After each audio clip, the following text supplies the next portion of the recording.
we ready? Okay. Probably I'll go get agendas being started and I'll come back. Yes, ma'am. So So let me know. it's on. You can do it now. I'm gonna go get stuff. Let's call this regular city council meeting to order. Do y'all want to do a roll call? Let's go ahead. Sheena? Sheena Martinez, District 1. Houston Marchman, District 2. Bill King, District 8. David Mers Jr. for District 4. Bob Lee, 5. And Bruce, Mayor. All right, let's all stand and do our pledge of allegiance, please.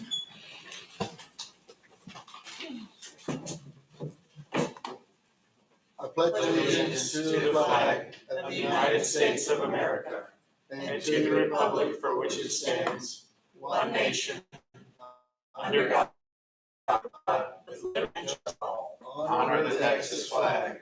I pledge allegiance to thee, Texas, one state, under God, one and indivisible. Thank you. Do we have a pastor here this morning? Yes, sir, please.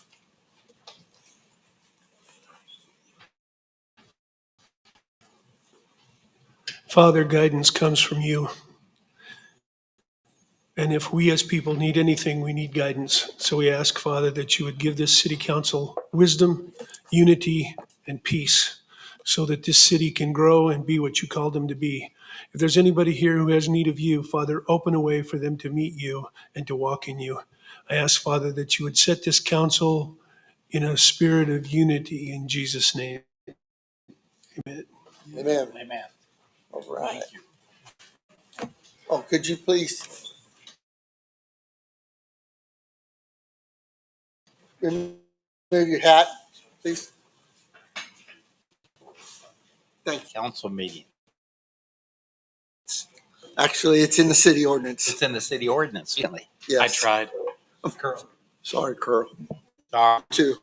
Okay. All right. Thank you. We ready? All right. Let's move on to citizens' comments.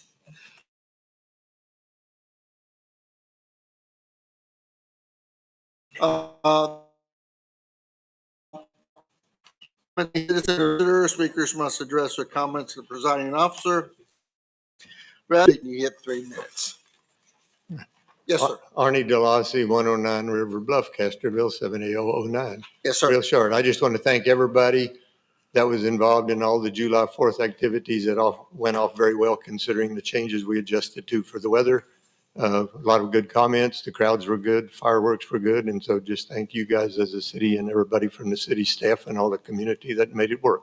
There'll be a big thank you ad in Thursday's paper and thanking everybody that were the sponsors and very briefly, just, the city, its employees, the police, the whatever else. And that's it. Thanks. Thank you, Arnie. Thank you, Art. Okay.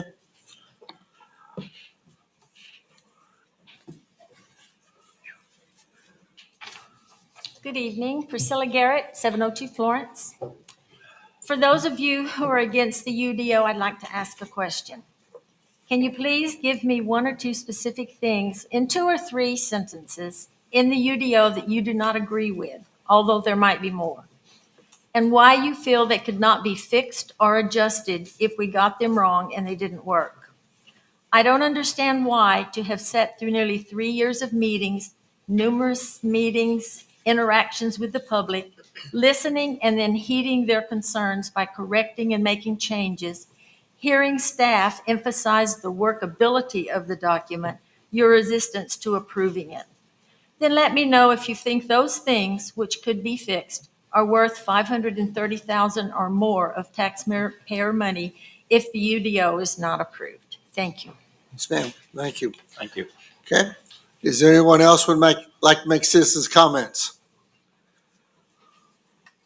No? Okay. Well, let's move on to the consent agenda.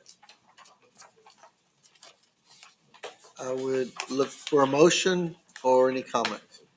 I make a motion to approve the consent agenda. I'll second.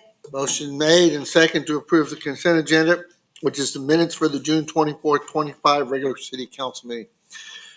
Any discussion? Hearing none. All in favor? Aye. Any opposed?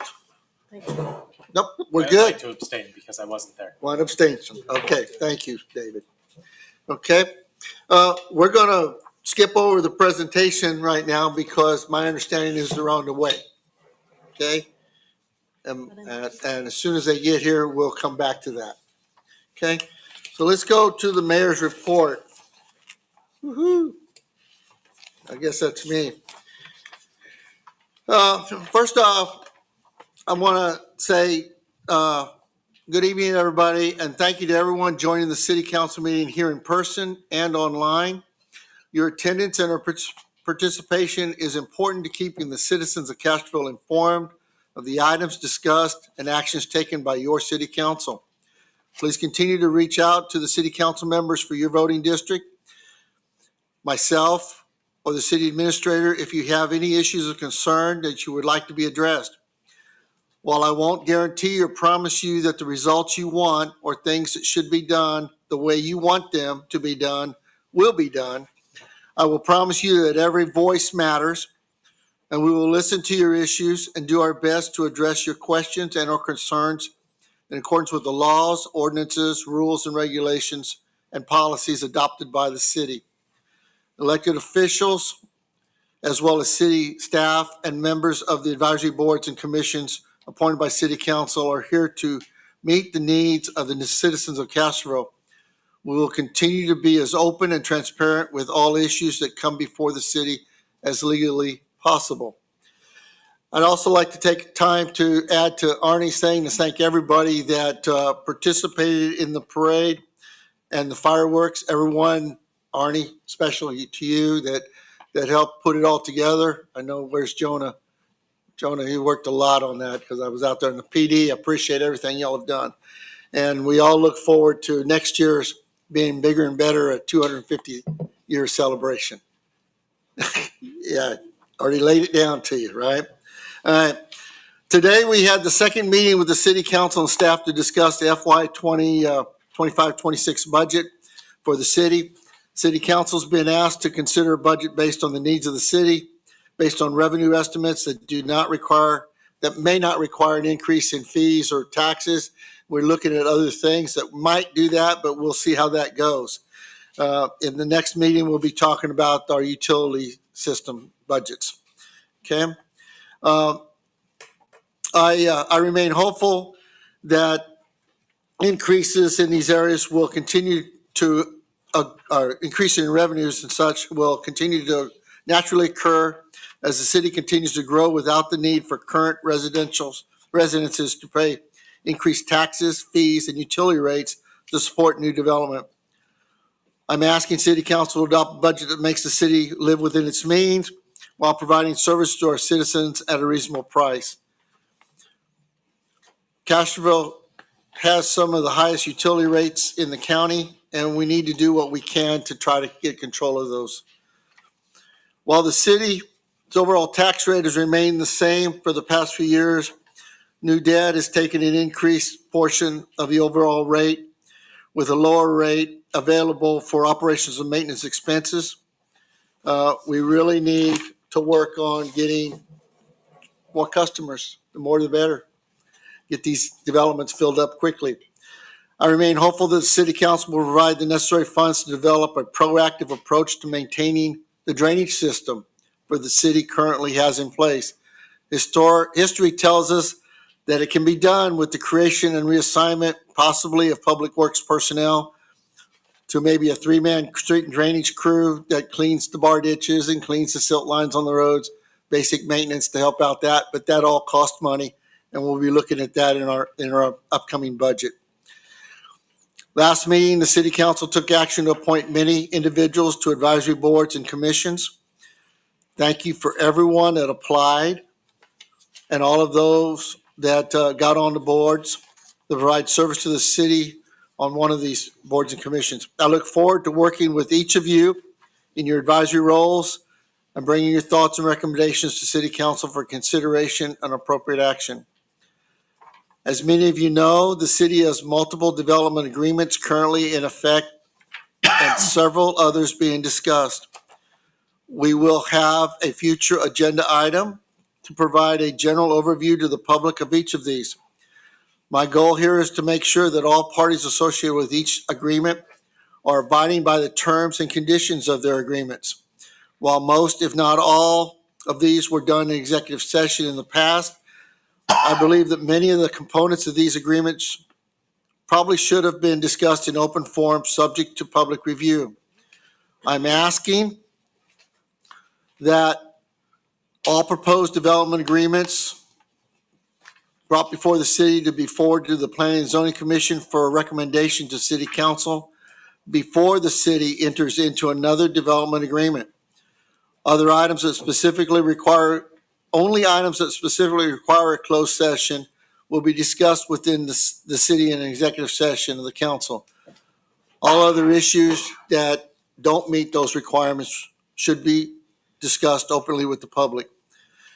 Thank you again to everyone, and thank you for your considered support of your city council and of the city. All right. We're still going to wait on the presentation. Chief, you tell me when they're here, please. Okay. Let's move to the city council liaison reports. Airport board, Mr. Lee. Not Mr. Nope. Lee. That's Oh, me. I'm sorry. I had it wrong. Miss Martinez. I'm looking at the wrong line. I was thinking, Miss Martinez, ma'am. Yes, My sir. apologies. Not a problem. So the airport is looking at, they're gonna be paying the FAA for flyover the runway for RNAV, this, for runway 16. This full inspection for everything is to bring back night landings at the airport. The infield fence is done. Security cameras are still being worked. Mike said that he didn't get any feedback of anything from the FAA conference that Brianna and Pete attended. All obstructions are clear, lights meet standards, etc. So they're just waiting on, that's from the inspection that they had. They're still waiting on the report. Don't know when that's going to occur. The Randolph Air Force Base flight students have requested for VOR approach to the airport. Mike has approved it, and the Air Force will be paying for it. I don't know what the dollar amounts are for that. Budget projects. So the board has given their top three budget projects that they feel should be worked on for airport budget for FY26. So the south end of the taxiway ramp is gravel. They would like to get that concreted. That way it prevents rocks from flying up and causing damage and everything. They need more hangars because they've still got over 60 people on a waiting list, and the list is growing. And then their courtesy vehicles apparently are in limp mode, being worked on a lot for. So that's an option. That's something that they would like to get replaced. The chevrons painted on the runways meets the identified deficiency. RPZ South still needs work. There was a discussion of the Air Force doing a MOA with surrounding airports and everything. That is going back to the drawing board until they could answer all the questions. And there will be a public meeting next time they have it, a draft done. They looked into remaining funds for the USDA grant that they had, and those funds were already reappropriated. So those are not available. Arnie and Mike verified with Congressman Gonzalez that there are no remaining funds with that grant. Let's see here. 3 board members' times were expiring on the board. One person will be submitting their reapplication. Steve will not be renewing his application. And that's everything.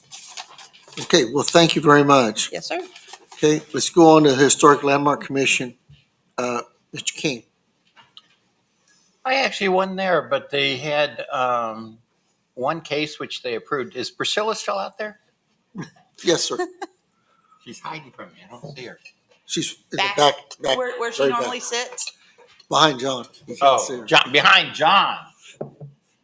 Priscilla, the one was approved at the Standby Saloon, the secondary building there. Yes, right across the street. And what did you all ever decide to do with the signs? They have to come Priscilla, back to could you come up the mic, please, so she can get the recording on it, please? And then, Well, he's and then- asking for some help. Yeah. Thank you very I- much. I was out of town, but the other one was the signs on the barbecue place. Pull the microphone. Yes, Yes. they have to come back to us. They that did not receive a C of A from us to begin. And there's discussion back and forth about the appropriateness of a sign that big, that bright, facing Houston Square. Right. So we're going to try and get them to come up with something different that isn't such, I don't like to use the word in your face, but it's there. We did ask them to take down the 2 temporary signs that had been up probably 3 or 4 months longer than they should have been. And we're still kind of thinking about the flags that were painted on. There is a little bit of concern about the type of paint that they have been using and how it can eventually possibly start eroding some of the original stucco and all behind those kinds of paints. So that's another thing we kind of want to look at and think about. Thank you. That was it. You good? That's it. Thank you very much. Let's go on to the library board, Mr. Lee. Ms. Martinez. Yeah, the library board had another good meeting. Was that the one you were at, Mr. Dixon, this last Yes. one, I think? Yep. And a lot of things were discussed, budget issues and so forth. 2 of our best members, one got another job and her mother with her has departed. So fortunately, we've got some new people that we put on the library board. Should be good. They did discuss trying to get together kind of a master plan like the parks have and some of the other airport has to look at near-term and far-term goals for the library. You know, what's achievable, what's a future kind of a thing to get a better handle on the stuff that they want to work forward on, which is all good. I spoke with Mr. Delasi, who's always here, and I was reminded as I got a comment about the HEB sign at the park that was sitting on the street going into the park. And I got to thinking, you know, we've talked a lot about the library. And I talked to Mike Arnold, who was the, what's the word I'm trying, the deli manager for all the HEBs that was on our airport board. And so I think in conjunction with 99% of the help from Arnie, we're going to see about applying for a library grant from HEB to see if they might be interested in helping us with library expansion.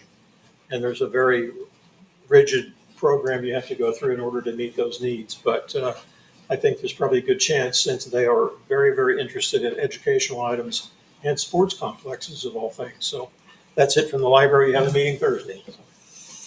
Thank you, Mr. Lee. And may I, Sir. I've dropped my cell phone somewhere here in the building. I need to go look for it right quick. Okay, okay, sir. Maybe in the parking lot. Okay, well, let's go on to the Parks and Recreation. Mr. Murs, sorry, we misspelled your name. We'll get it fixed. Okay? That's actually a new one. I've never seen it misspelled without Without the- anything after the R. Okay, Oh, sorry. please, sir. That's your twin, I guess. Yeah, something like that. Nickname. So I was actually not able to attend the June 18th meeting, but I look forward to catching up with the Parks Board soon Okay. to hear what they've been working on and what they're going to be doing in the near future. Okay. I understand there was a grant that either There was a grant that the city was awarded, I believe it was a $300,000 for trails grant that they got Was it the Texas Parks and Wildlife? from the Texas Wildlife folks. Yes. Yeah. I saw emails, but I wasn't too Yes, sure sir. of the Yeah, details. the on it. Texas Yes, sir. Wildlife. Well, I got the pleasure, they put it in the paper one day before the meeting. So surprise, surprise. Thank you very much. There was no meeting for the Planning and Zoning or the Zoning Board of Adjustments, but I did want to make one comment about these meetings. Both the Historic Landmark Commission and the Parks and Recreation meetings were live streamed. Am I right? Correct. And it worked very well. So, Better than our own council meeting. Because ours is not. yeah, Yeah, my cell I'm phone. excited, and actually I got some feedback from some people thanking us for that. So I hope we can move forward with others in the future. Let's go on to, we're still waiting, Chief? We're still waiting? Yes, sir. Okay, let's go on to discussion action items. The first one is discussion appropriate action related to the Garcia Creek Stabilization Drainage Project. Mr. Dixon? For this, we have Avi with Lochner, formerly K. Freeze and Associates, to go over the presentation that is in your council packet. It's only 12 slides, so we should get this fairly quickly. And I think I'm going to be his banner. But just kind of quickly, this is a project the council previously issued debt out of the utility drainage fund. There is a fee that we all pay as utility ratepayers that goes in to help mitigate the cost of the drainage issues that we've addressed. The city previously issued a little over 20 years ago some debt to go and build some drainage improvements along Garcia Creek. Those improvements, as you'll see in some of the pictures in this presentation, need some TLC. The one that's underneath the bridge on Geneva. Always get Gentiles and Geneva. Geneva, you can stand under it. So it's a poured concrete apron that you can stand under because of the amount of erosion that's there. So there's some TLC that's needed, but we're going to talk about. So that was one of the highest priority projects, and it's really about saving the investment the city made all those years ago in that respect. And then there are, of course, other drainage projects that the city is continuing to work on as part of that effort. But we're going to focus on the Garcia Creek, and for that, I'm going to hand it over to Avi. All right. Good evening, Mayor, Council. My name is Avi Salinas with K. Freeze Lochner, and I'm here to provide an update on the Garcia Creek Channel Stabilization Project. We'll start with kind of going with an overview of where the project is and kind of what the issues are, and then kind of what we did to evaluate the issues and solutions that we've come up with. So starting with where we are in location, we're north of 90 and south of the Medina River. If you see on that map in yellow, that's the limits of the study area. It's roughly from Geneva Street to Athens Street. And that really, the main focus of this area being that it's got most of the erosion occurring in this segment. Also, it's important to acknowledge that looking at the stream holistically, really there's items that may want to be addressed all the way from River Bluff subdivision down to the Medina River. But the idea here is what can we do with the funding that we have to stabilize the most immediate and concerning areas. And as Mr. Dixon mentioned, this project was part of the Stormwater Master Plan, and it was ranked 3 on the priority list. So the purpose of this project is to focus on the stabilization of the Geneva Street culvert head wall. So that you see that photo on the bottom left. And it's hard to appreciate the size of that structure and the depth that it's scoured out.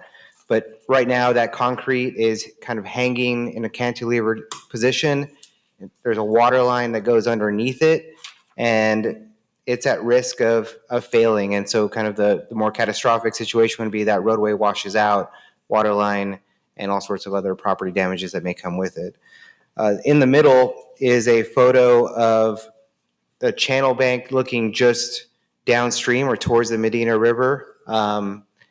And you see a vertical bluff that's eroded on that channel bank. That's probably about 20 feet in height.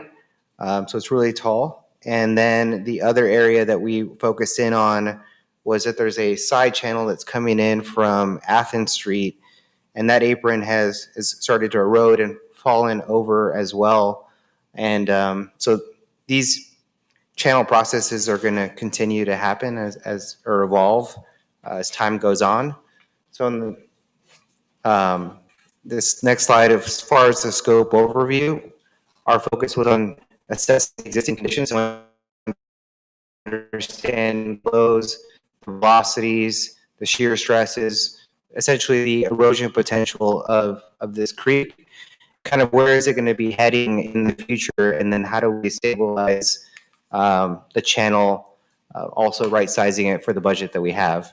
And on that bottom left photo, that's an example of kind of the channel evolution process. A channel is going to want to reach equilibrium, and kind of where we see ourselves right now, based off of observations, was we're probably around somewhere of a type 3 stream, which is experiencing degradation. We'll cover that in a little bit more detail. And it's heading towards a type 4, which is where the channel starts to naturally widen. And I'll try to illustrate in some of these photos here.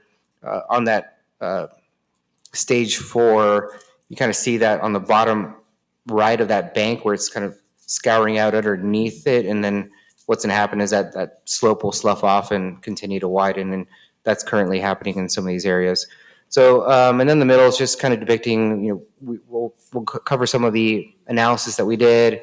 And then as far as recommendations, where we're heading is some sort of modular block or limestone block wall to stabilize the channel banks, and then some sort of drop structure at the culvert head wall. So moving on to the existing conditions.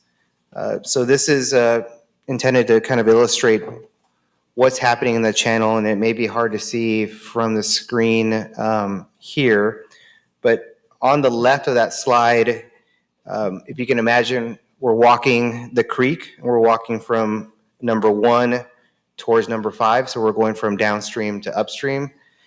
And as we're walking down that channel, some of the failures that we observed along the creek bed was beginning with Athens Street, which is that photo on the top left. That's the concrete apron. It's a small side channel that has eroded and that has fallen over.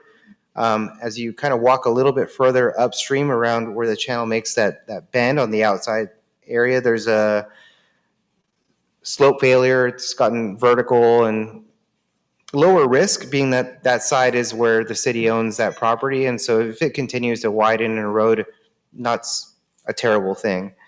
And then as we kind of continue further up the stream, we go down to number 3, and that's an example of some channel degradation or incision. And so the reason that happens in a channel is the slope of the channel bottom becomes too steep, and that means the velocity and the shear stresses get very high, and it's going to start to degrade and go down until it reaches a more stable or flat slope. So that's what the channel is trying to do, and that head cutting is going to continue to migrate further upstream towards the Geneva Street culvert until, again, it reaches that flatter slope equilibrium.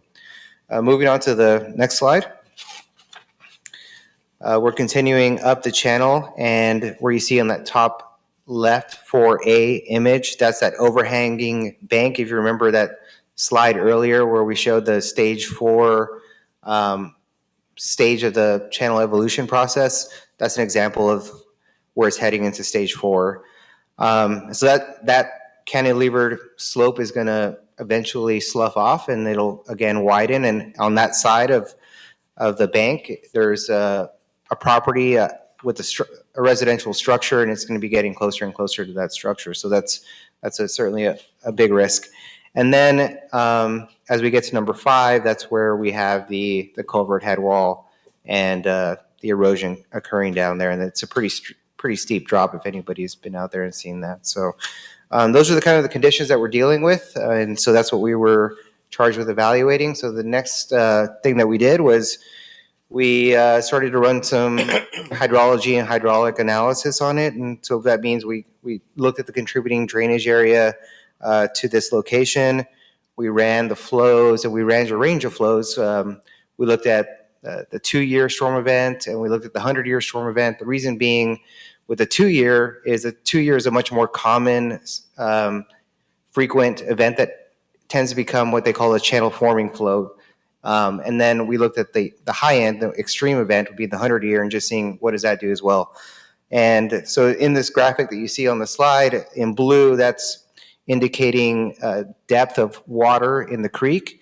And this is the 100-year channel, so, or 100-year flow. What you see is really the channel is, it's gotten so deep that everything is kind of contained within it. So it's not really a flooding problem, but it's an erosion, it's a channel stability problem that we're focused on addressing with this. On the next slide, we wanted to look at two things. So one is velocity and one is shear stress. So beginning with velocity, again, the 2-year being that channel forming flow, kind of what we're looking for based off of kind of a bare earth or grassy, the soil conditions that are out there is we're really looking for something that has velocities of 5 feet or less. And so when you get above 5 feet, definitely the erosion potential, the vulnerability of that degradation greatly increases.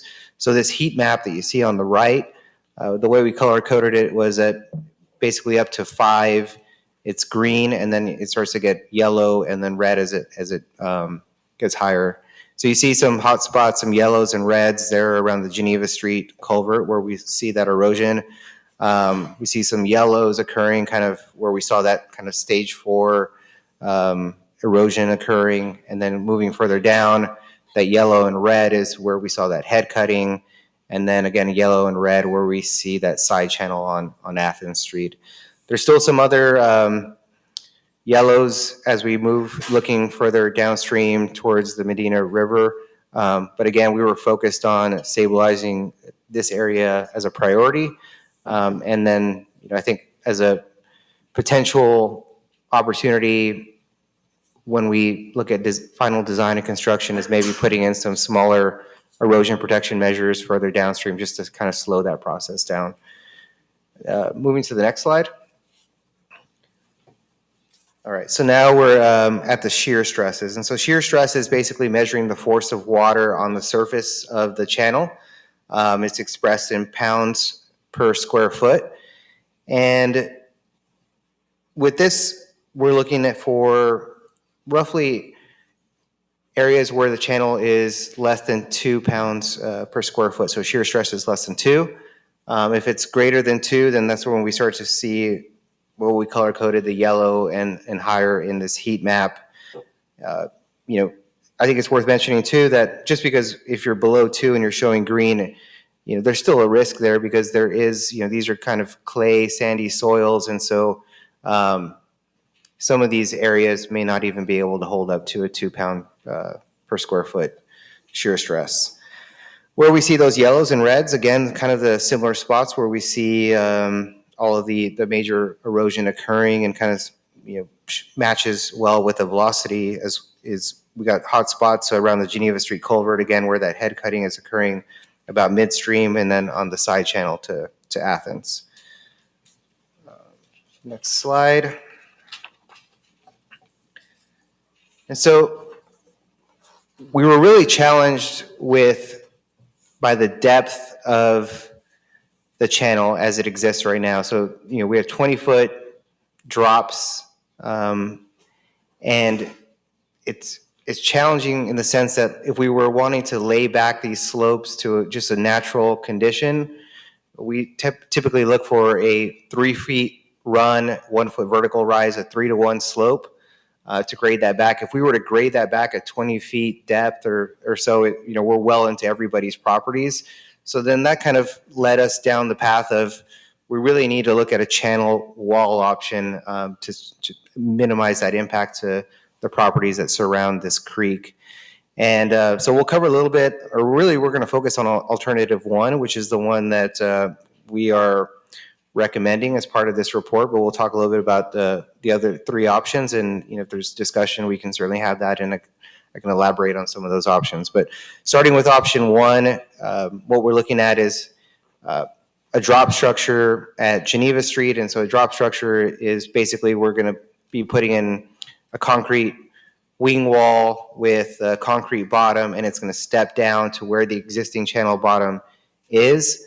We'll try to leave as much of that apron that's existing in place. We'll saw cut at a joint that makes sense, and then we'll create the new structure. We'll drop it down to the new bottom, and then we'll start to create some sidewalls along the channel bank where we're experiencing the greatest erosion and hot spots.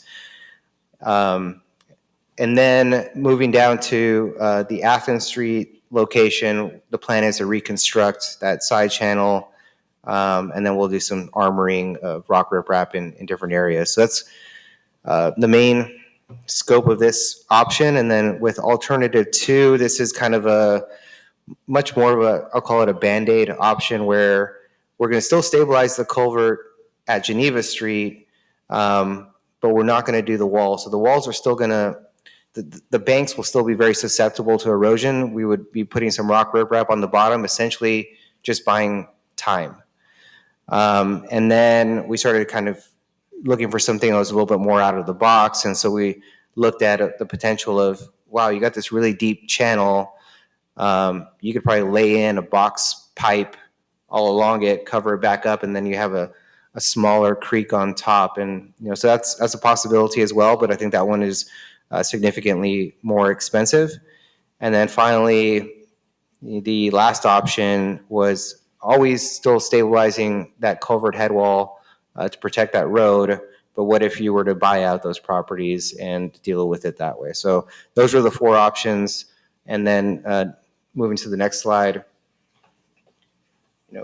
based off of kind of what we were looking at, and also within the budget that we had available to work with, remembering that we were trying to hit that 1.2 million. Alternative 1 was kind of fitting in that box and fitting in, solving and addressing as many of the issues as we could, and providing more of a long-term type solution. So what that scope of work basically entails, and there's also, I think, in the council packet, not only the full report, but as well as the plans, so you can take a look at those. But it consists of that concrete drop structure at Geneva Street. It's the installation of some sort of mechanically stabilized earthen wall. So it's basically what that is soil and an anchoring of fabric or something else holds that soil in place and holds that wall. It can be, what we looked at was a limestone block wall option. But it could be a number of other things. So there's modular concrete blocks that are available on the market, Ready Rock, Keystone, or some of those that make it, as well as there's Gabion baskets, which are these wire mesh baskets that are filled with rock, and you can lay them up that way as well. Kind of our thought is that as we progress to the final design, we can detail each of these walls, and we can take it out to bid and see what the best pricing is from contractors based off these wall options. We did have a referral from council to contact a contractor, and we did, and we got some pricing from JDK Associates, and they looked at the wall, and their pricing was actually coming in less than what we were estimating in our report. So that is in the direction that we want it to be going, and so that seems like we're fitting within that budget. The other things that we were looking at was some rock riprap lining on the channel bottom. And then kind of a little bit, I think, innovative is we were looking at driving some sheet piling into the channel bottom. Again, going back to those steep channel bottom slopes, we want to get that to be as flat as possible. And the way to kind of artificially do that is you can drive kind of these, kind of like little check dams within the creek. And that's a good way to just, instead of trying to reconstruct the entire channel. So that's kind of where we've arrived as far as the recommendations, and then again, a reconstruction of that side channel. So I'll progress then to the next slide, and we'll open up here into questions in just a moment. And so as far as recommendations for implementation, and I'm not sure if there's an action item on this, but what we're here to talk about also is, in order to do this work, this is all technically within private property, so there's no defined drainage easement that this creek exists in. So we need to secure the permanent and temporary easements to construct this, and so that's going to require some conversations with impacted property owners and to see the feasibility of that, as well as what we were presenting is a 30% design, and so we still need to progress this to 100% and work out all the the finer details and costs for the project. We've done some preliminary work as far as the environmental impacts, and it doesn't look like this is jurisdictional waters of the U.S., but as part of this due diligence, the next step would be to just conduct a phase 1 ESA environmental site assessment just to confirm that we're not violating any sort of laws. And then, I think down the road, looking at like what else it is that we could be doing as far as future phase improvements upstream and downstream of this creek. So that's kind of the conclusion of the presentation. And so I'll open it up to questions. Well, and really, we're looking for council direction on which alternative to seek, correct or not? That's what it says here. Then that's what we're here to do. So if we want to go back to, let's label this slide 10, the alternatives evaluated as a refresher of the 4 options, and we can kind of. I want to ask you a couple of questions, Amy. Yes. We talked before, so I'm just going to ask you. The channel drainage area, there's no question that after the improvements on Geneva Street, it's probably gotten worse in time. Mm-hmm. But your project is only the first block, correct? Between Geneva and Athens. Correct. You spoke with the property owner immediately downstream of that.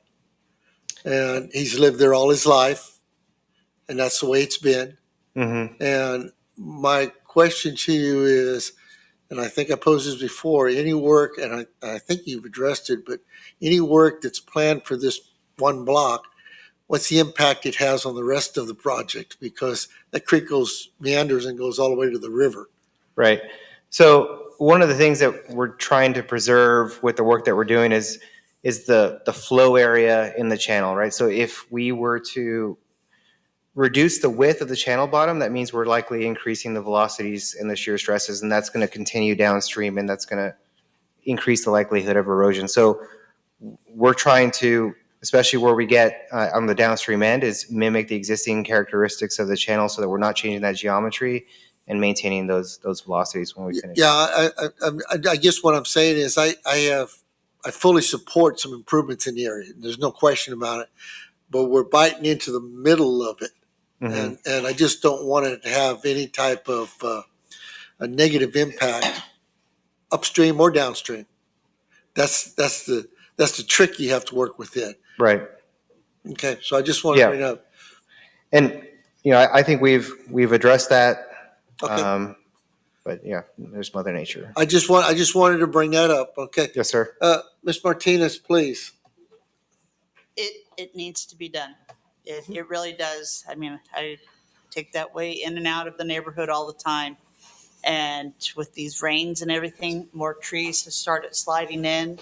It's a danger because little kids go ride their bikes and everything around there and play. It's danger for the people that live there because as that erodes, that's their backyards that are falling into this. Yes, ma'am. And so we really need to do something to save these people's homes, to save the bridge. And I mean, we've got to do something. And I'm not for the Band-Aid. That is waste of money. But I like alternative 1. It would take care of stuff. And that's my 2 cents. Okay. Mr. So- Schwartzman? Yes, in our drainage fund, right, which is how we're paying for this, what is the balance? Well, you borrowed some money That for $8 this million? particular project. I want to say it's No. 1.4 million Oh. that you borrowed. So and the idea was, we're honest, we wanted to do as many projects as we could from our stormwater plan. But your ability to borrow against that particular drainage utility, because it has such, it's the amount of revenue it gets in on an annual basis is pretty small. Right. And there wasn't a strong desire to increase that at that rate. We were limited to that amount of borrowing. So we borrowed 1.4 million, and that got us as far as basically doing this project and then using whatever's left over to try and tackle some of the issues in the Athens area on the other side of 90. Okay. Where we're going to do we're going to lower those roads and finish the Geneva Channel and some other stuff. All of that is being paid for out of a combination of the cash that was on hand in that account, which wasn't a lot. It was a couple $100,000. and then the amount that you borrowed, Yeah, whatever's left Mr. over. Marchand, I just want to clarify for you too, that in 2001, when they created the drainage utility, which is $5 for every water meter account, okay? They floated, they did a bond to pay for the drainage improvements they did at Steinbach House, Constantinople, Naples Street. Those things were done. When that, correct me, when that bond was paid for, the city reissued debt, and it's paid by that $5 a month utility that goes in a drainage fund. Yes. So it's covered expense, Okay. but the funds are there for these projects. Am I correct, sir? Yeah, yes. The drainage It's one- Again, projects. it's that Right. $1.4 million Right. borrowed. So then, does alternative 3 also include alternative 1, or is that separate on top? Meaning, if you pick 3, do you also get alternative 1? All options include the Geneva Street culvert stabilization, and then after that, they're all different. So 3 is, it's a box, like maybe it's like 2 5x4s. It's a box pipe that would go in the channel bottom. We'd probably do some realignment work, and then we would cover that box up with a smaller channel on top. So it was kind of I don't know, I think of like a little bit creative in trying to find some other way to approach this and maybe preserve some more trees in the process. So just for clarity, but we also get channel wall stabilization and all of that with Yeah. alternative 3? Yes. So that's like okay. And lastly, when this last rain we had in June, we have my wife's homemade meteorologist. She does weather. And we have a weather station that will tell you how much rain is falling within an hour. And I noticed in the back of some of your charts, you also had that chart in the back of here in our book. And that said, in this study and what you walked us through, is there, at that rate, is there a point to where that kind of rain, 5.5 inches an hour, which is what we saw, will overrun that? Or what's the capacity, I guess is what I'm trying to ask. Right. Yeah. So we focused on trying to provide at least, I think it was the 25-year or the 50-year event for the wall solution. So if you imagine these concrete or limestone block walls, the flow of the channel up to the 25 or the 50-year event would be contained within that. And then the way we figured was that anything above that would be such a rare event that, You're on your own. yeah. Yeah. Well, and I think that the erosion. Yeah, erosion happens generally over a long period of time. Now, granted, if you have a big flood like we just saw, it can scour the ground and rip up trees and do all those. Understood. I was just curious. But yeah, you're just saying like on a regular basis, you're not going to get those types of floods, and so the wall would address 90% of the types of rains you would get. Yeah. The And I think water goes through there though, because it comes off of 90. Then you got our neighborhood and it rushes down Garcia Creek. I mean, it flows. Right. Yeah, And this stuff. It's not getting drainage off of 90, though, is it?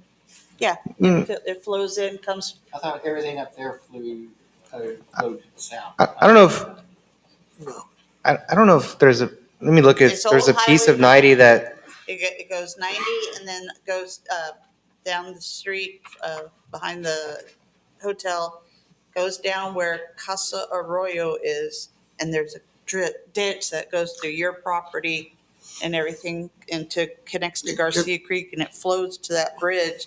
I mean, there's a green garbage can. Somebody's green garbage can is sitting on the other side of the bridge right now. It does. Back there, coming down the old highway, and it crosses under Houston Street and goes back down in a earth channel, and then it enters into the concrete channel and comes into the creek. There's not a major amount, but there is drainage coming from there. Right. We figured about 200 acres or so that contributes.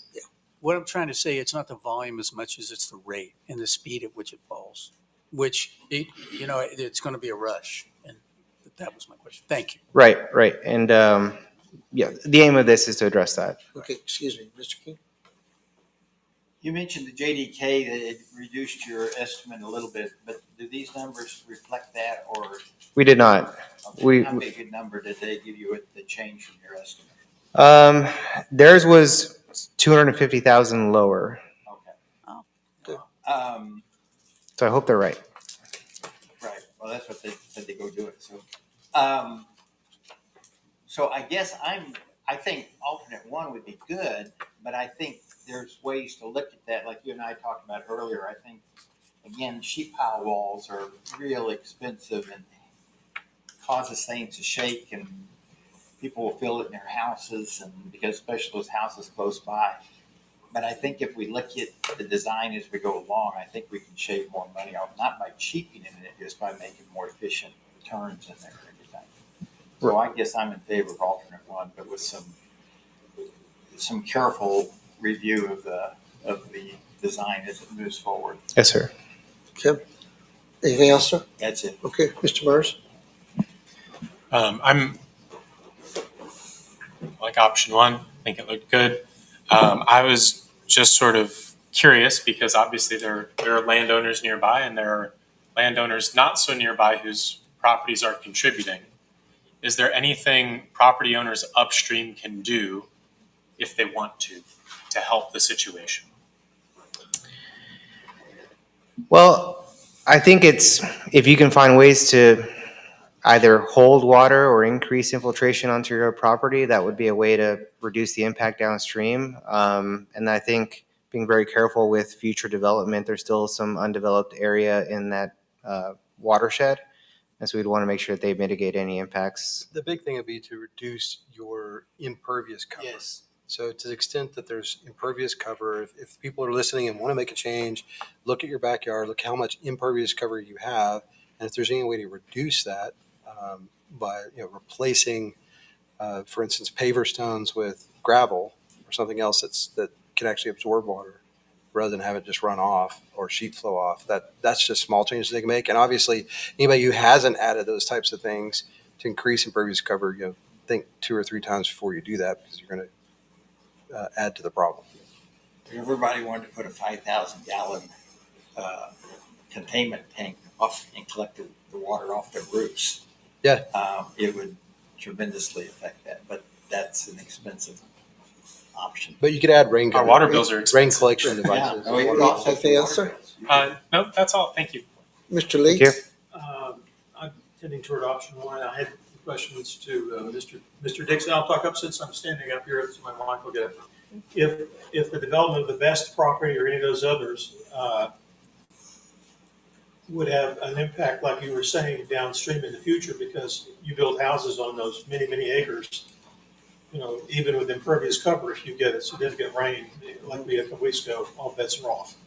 And so I was interested to find out if they would have any liability and or responsibilities to help us handle the runoff from that development, i.e. could we get money out of the deal to help pay for the project? And so I don't know the answer to that one, but I believe in the state of Texas, if you build something, you're responsible for runoff from your property onto a neighboring property. And so, Yeah, there's 2 things. So I'm just, if you're asking about revenue, you could establish an impact fee, a stormwater impact fee, which we do not have. We have several other impact fees, but we don't have one of those. So you could establish a stormwater impact fee, and that would be applicable to any developer or any development that happens where they would pay something. So that's one way to get them to contribute.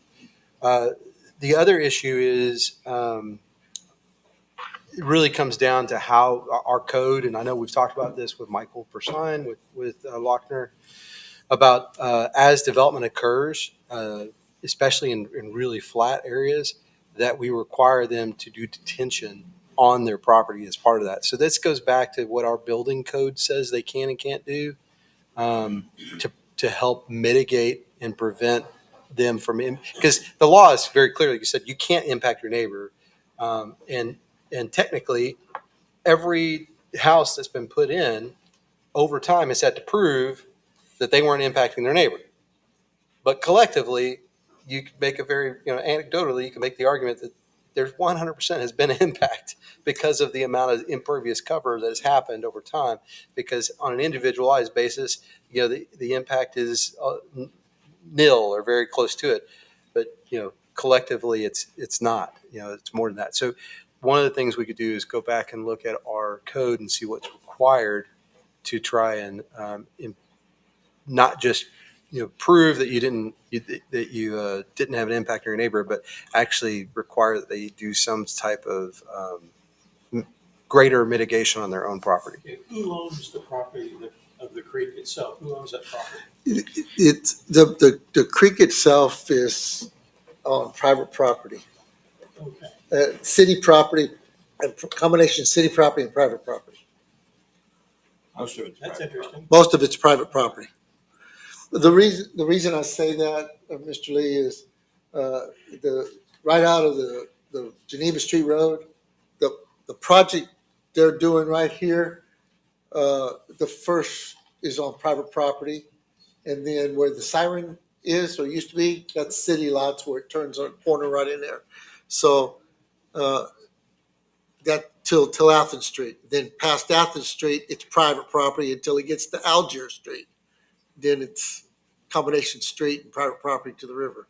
So who's responsible if you didn't do anything to this, which is certainly not my recommendation, and the thing continued to erode and erode and erode, and the walls continue to fall in, do we have any liability for that? I don't know the answer We to have a that. responsibility, but do we have any Good liability? answer. I can't answer that. I will say this, and I don't know, and you'd have to refer to the attorneys, but River Bluff subdivision was built in the mid-'80s. It was platted. It went through all the city's approvals. It had to match up with the drainage, which matched up to a natural drainage ditch. Okay, and the files are in here, and you can go on with that. Now, it's gotten worse over time. The developer built the original road crossing, okay? And then the original water line was washed out and then fixed and then washed out. And what you have now, all that concrete on there, the city did it to save its water line. Obviously didn't do it right because it undermined. Athens Street, the city did that to keep erosion from the city's property, which was many, many years ago, burn pits when they had garbage 50 years ago. Okay, but so the thing is, we would have to look at the legal issue if we have any liability on what we do or don't do. My biggest concern, and AB and I already said it, is that we don't have a negative impact on the rest of the project since we're working in the middle of the drainage area. I'm fully in support of you guys doing something. I just want to make sure that we don't eventually bite off more than we can chew, so to speak, in making changes. So Said. One of your alternatives here talked about purchasing the properties. And I was just curious, was there any interest on the part of any of those people that live there to have any of their properties purchased for this? We have not explored that. No. We're putting it here as an alternative. If you wanted us to go explore it, we could just go start to have those conversations, but we have not asked them. I think none of us would disagree. We got to do something about the bridge and what's happening under there. That's a no-brainer. Yes. And even I could figure that one out. It's what we do downstream from that. And so that's my curiosity is if we own the property or, somewhat, in other words, you can let it continue its natural erosion of the sides, which happens on occasion, and, but take care of the things that would impact the infrastructure of the city, i.e. the water, the gas, the sewer, the streets, that kind of stuff. That was kind of where I was going to that. Yeah. It's an option. I'm sorry, Mr. Mers, we're going to go back down here one more time. Yes, sir. Oh, me first. Okay. Yes, sir, please. I will say, I think that it might be worth asking them, even if we don't even if we're going with a different option, asking some of those property owners if they would be interested in selling the part of the land the drainage easement would be put on. I have several neighbors who that's been a major source of frustration for them over the time that they've lived at their house, is that a third of their lot is drainage easement. They can't do anything with it. They get taxed for having a bigger lot. But really they're kind of forced to own and maintain and pay for public infrastructure. And it might turn out that everyone down there would prefer to sell it rather than Yeah, you- dedicate easements. We don't know unless we ask, but it could make our job a lot easier if they're interested in that. What if we work with the county to have the taxes waived on a portion of that or something, you know? I got an adjustment in my taxes because of drainage issues. Okay. And so people usually appreciate money. Mr. King, you just something else? I just, again, I don't think these are the final numbers. I think we need to look at alternate one and see how much we can get that reduced. And at the same time, we can, you know, the city can reach out to those property owners. David, it's not so much the channel. It's, you would assume the channel is going to, as gentleman indicated, the channel has the potential to increase in size and encroach more and more in the houses. And then that's, Yes. so the reason you'd be buying the houses is you're basically buying them and demolishing them, assuming that they're not going to be a flood issue or an erosion issue. No. So I think the next step would be is kind of firm up this alternate one design and see, again, if we can get that reduced a little bit by doing some little things a little different, and then and at the same time reaching out to the homeowners, because you know if you're going to spend $500,000 to fix a corner of a curb, then and it's been like you remember Yes. being 40 years like Yes. that, to go ahead and increase that big in 40 years, and you might just go buy the house for some amount of money, and where it's not going to be an issue anymore. Well, I agree something needs to be done. I just don't want to have a negative impact on anybody else Totally agree. with it. Understood. Mr. Marchman, I'm good. Ms. Martinez? So I've lived where I live for 20 years now, and I've seen the erosion happening over the 20 years, seeing the trees and the land slide down into that drainage area. Yes, ma'am. And it's progressing. And I mean, the one neighbor, they used to have a garden right there. Well, they don't have the garden anymore because the ground is eroding. So Is this the one right next to the bridge? yes, The one on the corner. yes, Yeah. yeah.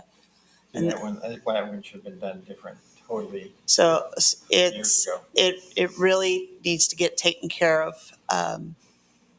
And we need to take care of our people the right way. And the alternate one is the way I'm leaning, because it would stabilize the walls and save from anything else falling in. Are you ready to? Oh, I am. So we don't need a motion. I was looking for consensus. Okay. What I hear is consensus for alternate one, Yes. with Councilman King's comment that we need to look at and be involved in what goes into alternate one. In alternate one, and Offering his services to do that when he's. maybe a combination of that and Councilman Murs, just to reach out. You got to reach out to folks anyway for East. Sure, yeah, when we have the. And easement see if you have conversation. some alternatives with that too. Sure. I think, do we have a general consensus on that? And this is not total What did you walls along the whole creek. This is only at the turn, correct? Or correct me if I. It's walls basically from I thought you were saying I was going to go do that. from Geneva to just about Athens Street. I mean, by the time we get to Athens, there's short walls. They're Yeah. transitioning back into the natural condition of the channel.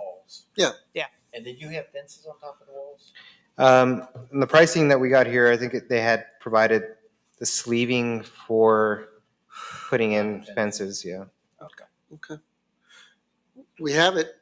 We have a general consensus from the council to move forward with one and then talk about the easements and possible acquisition of the properties. All right. Thank you Thank so you, much. Abby. Thank you. Appreciate it. Appreciate it. Okay. Chief, we ready? Okay, we're going to move back to really quick. Much your time. We're moving back to a presentation. Recognition award to Castroville Animal Services from Best Friends Animal Society on achieving 90% save rate for 2024. I'd like to just first say that Josh and Carl, it's a passion with them. And that's what makes this happen. They really do a great job and they're very passionate about it. And I'll turn it over to you. All right. Thank you, everyone, for having me. My name is Carrie. I'm with Best Friends Animal Society, and we're a national nonprofit. And we run the largest no-kill animal sanctuary in Utah. That's our headquarters and heart and soul of our organization. But in the last decade, we've really branched out to work with shelters all over the country to help them enhance their programs, provide them with more support and training so that they too can achieve no kill. And we're also one of the leading organizations that's created a national database to start tracking the number of animals coming into shelters and number of shelters that are able to achieve no kill. So I'm very excited to say that City of Castroville Animal Control has achieved no kill according to the 2024 data. And for those of you that are kind of unaware of what that means, the industry benchmark for no kill means that 90% of the animals coming into a shelter are making it out alive. So either through adoption, getting pulled by other rescues, transports to other organizations across the country. So those types of programs, because we know that about 10% of the animals that come into shelters may either be too ill or sick or unhealthy to be able to be adopted back out, as well as some may be deemed too dangerous. And so we always want to state that public safety is always our number one concern, but research has shown that 90% of the animals coming into shelters should be able to have a live outcome. And then also, this cannot be achieved just by the shelter alone. This is really a community effort. The whole community needs to support the shelter and help them with, different types of programs, as well as the elected officials. So even though this plaque will be, I'm assuming, hanging in the shelter, I hope that the whole community, as well as the council members, really take pride and know that you're all a part of this. Thank you.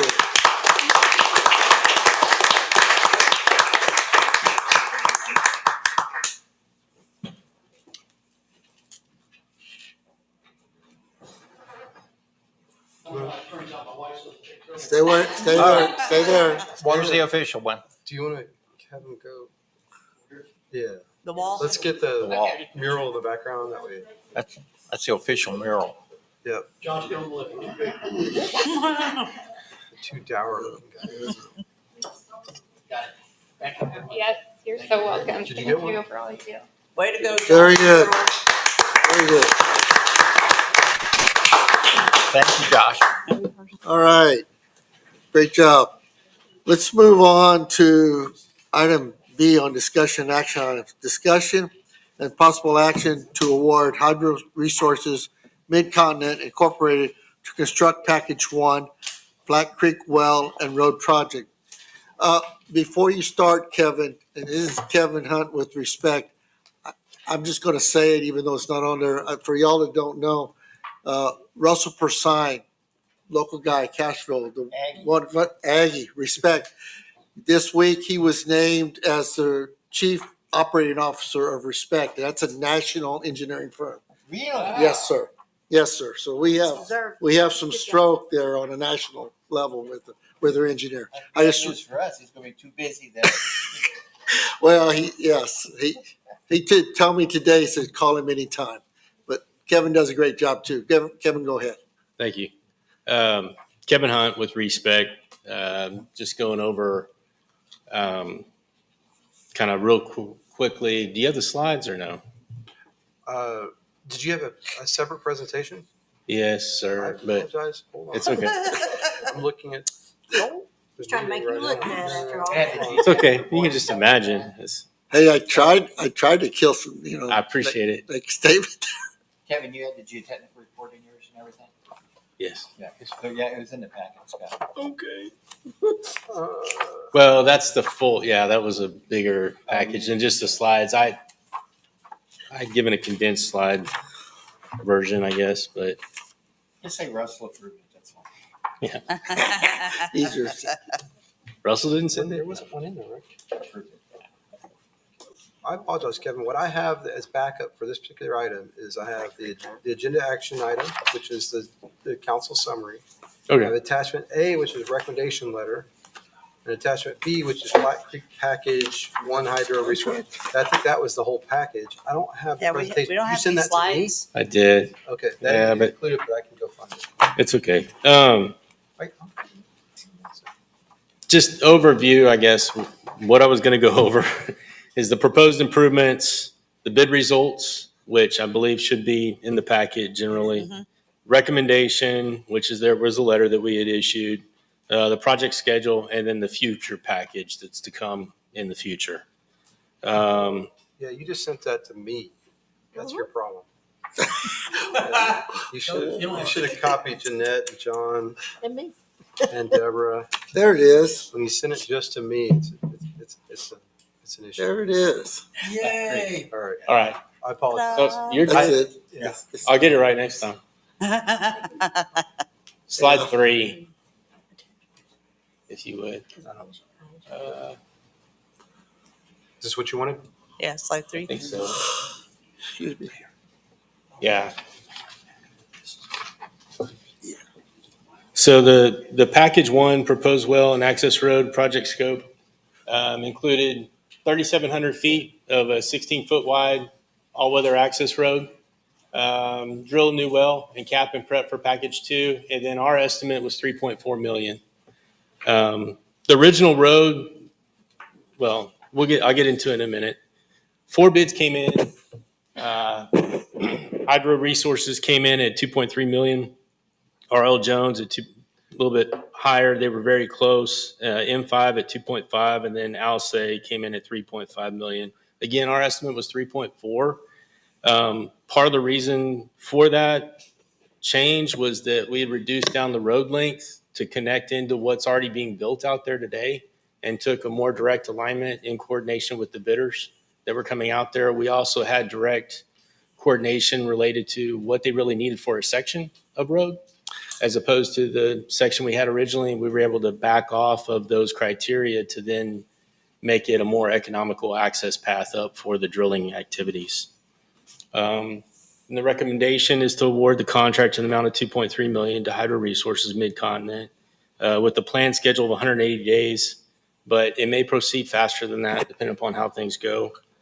And then finally, the future package 2 is the well pump, 1.5 million gallon elevated tank, and a water main extension, which includes a 3,000 gallon per minute well pump, a new 1.5 million gallon storage tank, and 3,800 feet roughly of 16-inch water main to tie into Alsatian Oaks Phase 1. Again, with the other development that's going on out there, we would be evaluating that as we move into that final design to figure out the most economical way to try to do the main extensions and connect into what's already maybe in the ground, if you will. So that estimate right now is at 20 million for those improvements for the package 2. And that's it. Kevin, I got a couple questions for you. Yes, sir. Just so for clarity for everyone, I mean, we talked yesterday quite a bit, and I just wanted to make sure everybody understands. This 2.3 million gets a road, all-weather road or access road as you're required to the site. It gets us a hole in the ground, a well.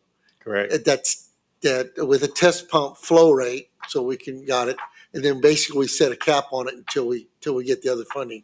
Correct. There's no pump and motor on it. There's no piping other than what's the well. Is the site fenced, secure, or is that in this, or is that something we need to do? We need to secure the site. We're going to pump a well. I just wanted to ask you that.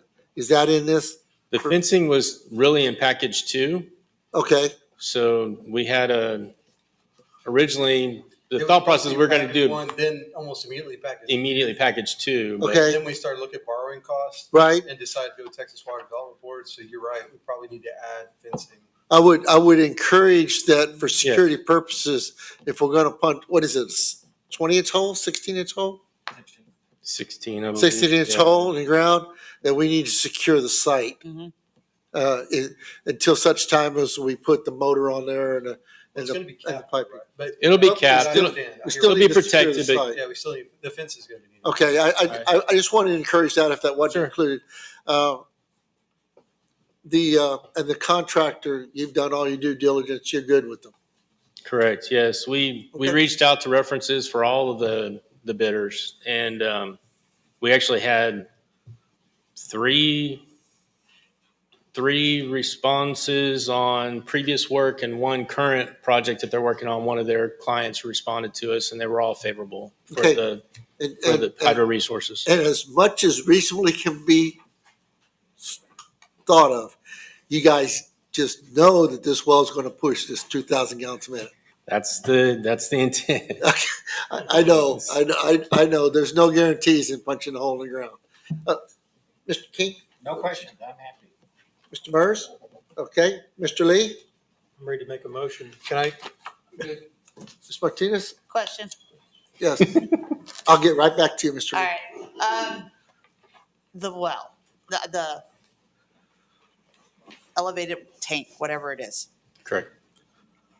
Why does it have to be an elevated tank? Why can't it be something like at the Victory Lane? a ground storage?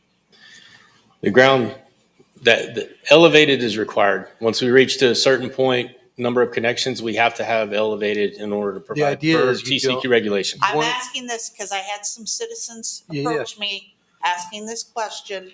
And so I wanted to get it out there for everybody to hear.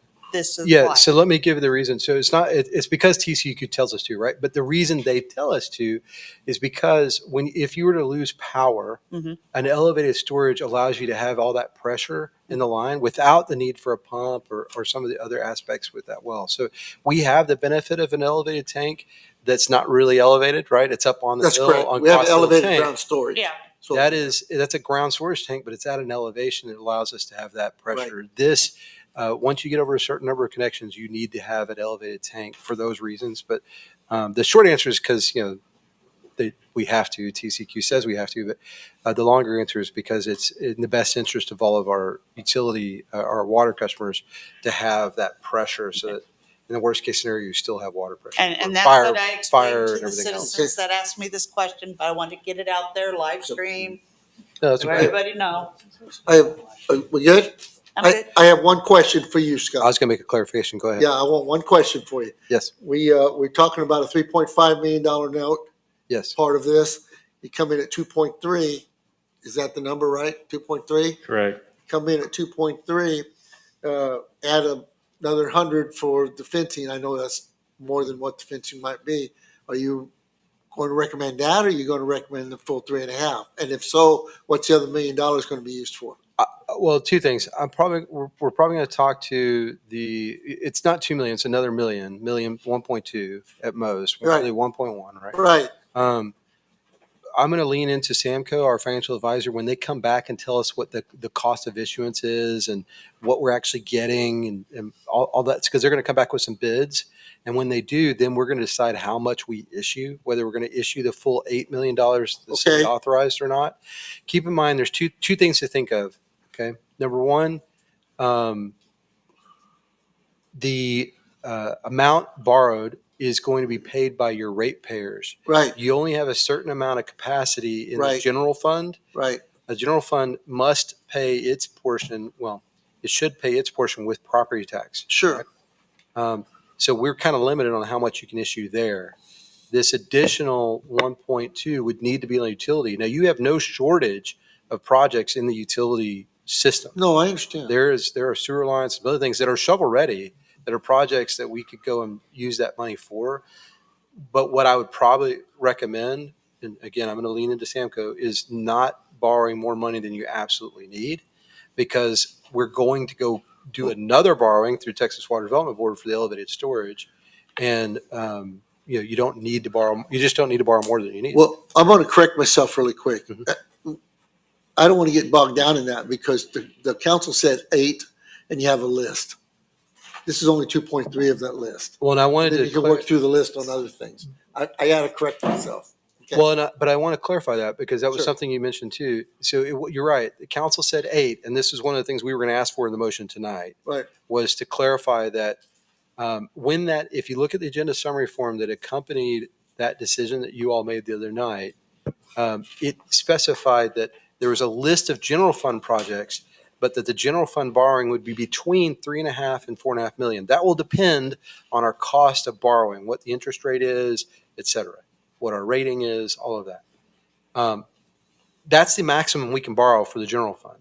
So even though y'all approved up to 8, it was intended to be 4.5 for the general fund maximum and 3.5 for the utility fund. So I want to, one, clarify that tonight, and two, make it so that when you make the motion that you are moving to utilize the borrowed funds, the Right. funds that you all, like that probably needs, as you had mentioned, it might be good just for the record to make that part of the motion that you're recommending award to this group for this amount not to exceed, utilizing the bond funds that will be issued like later this year. I'd have to write it down, but I understand. It's basically it's off the list. Yeah, But you're specifying the word. The wording is very important because you're authorizing to use part of those funds off that list for this project. But you can't say use part of the funds off the list. Well, I know that, but We need to be more specific. I'm going to see if I have it already. 'Cause I think yes, you have but them. you're ready to make that motion. I am ready when we get the words exactly. Yes, sir. Is there a motion? Okay. Not that I agree with that. Question. One last question. When can they start? Right now, the way that we have it written, I mean, we'll have to get the You have to contract get all the bid signed, bonds all and the all that. paperwork in, contract signed, notice proceed out. 30 days? 30 days, I think, is what we had requested whenever, within the bid package. Okay. As soon as 30 days. Okay. In your motion, you want to do this, He's writing it out for and me. you also want to authorize, Fencing. the fencing, and also authorize the enter into the contract for this. So sign the contract. Does that make sense? I think that's what it is, yeah.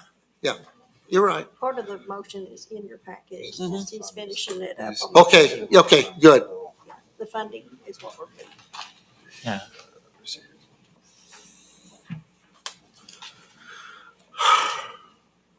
There you go. So there's a dollar limit on That, it? there's a motion. Is there a dollar limit in the motion? And then you gotta give it back to you, so I know. There doesn't have to be. It just says for the amount or for the. Okay. We don't have to put anything about fencing? No, because fencing's. Okay, we can take care of that something else. Okay. Okay, I'm gonna read what he's written, see if anybody has any issues. Yes, sir. Basically, I move for the city council to approve. Staff, what's that? I scratched that part out because it's not needed. It shouldn't have been worded that way. You did. Yes, I did. Not that I see you straight. All right. Okay. Oh, I'm sorry. I see. You need a heavier pencil lead.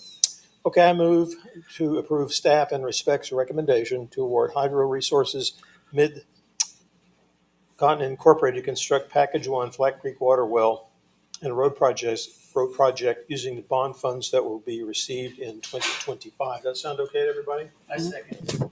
Motion made, Yes, second. that's good enough. We're good. Any other discussion? All in favor? Aye. Any opposed? Motion carries. Yeah. Thank you, Thank you. sir. I'm an aye on that too.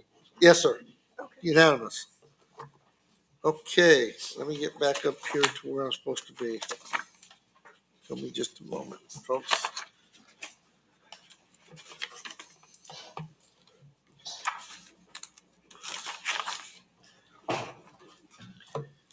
Item C, discussion and appropriate action on approval of the revision of section 14.C2 and the addition of new section 14.C4 to allow staff discretion in adjusting sewer billing to a anomalous usage. Is that what it means? It has to do with our sewer rates, folks.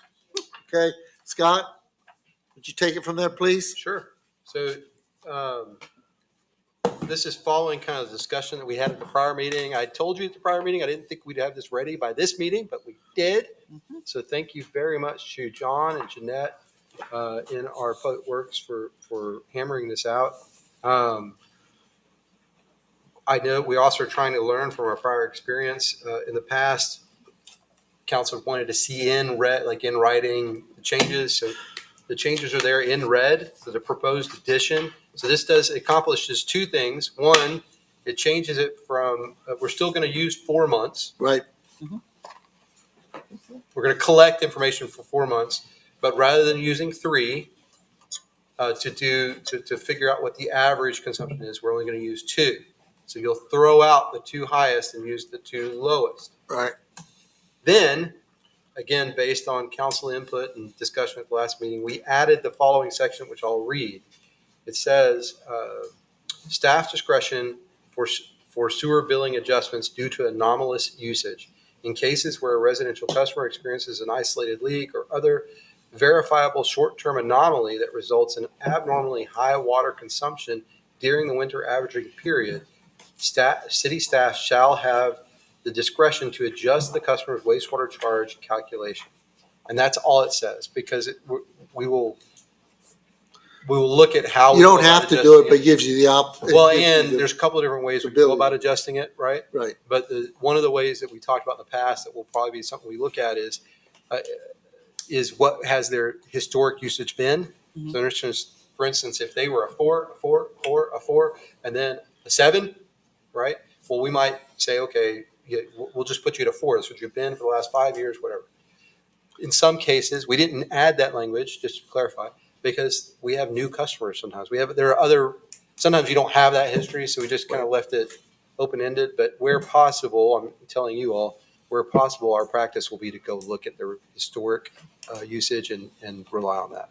And the whole intent behind these changes is to work with our customers. Sewer bills are for what went through the houses. To illustrate that Castroville cares. Absolutely. Okay,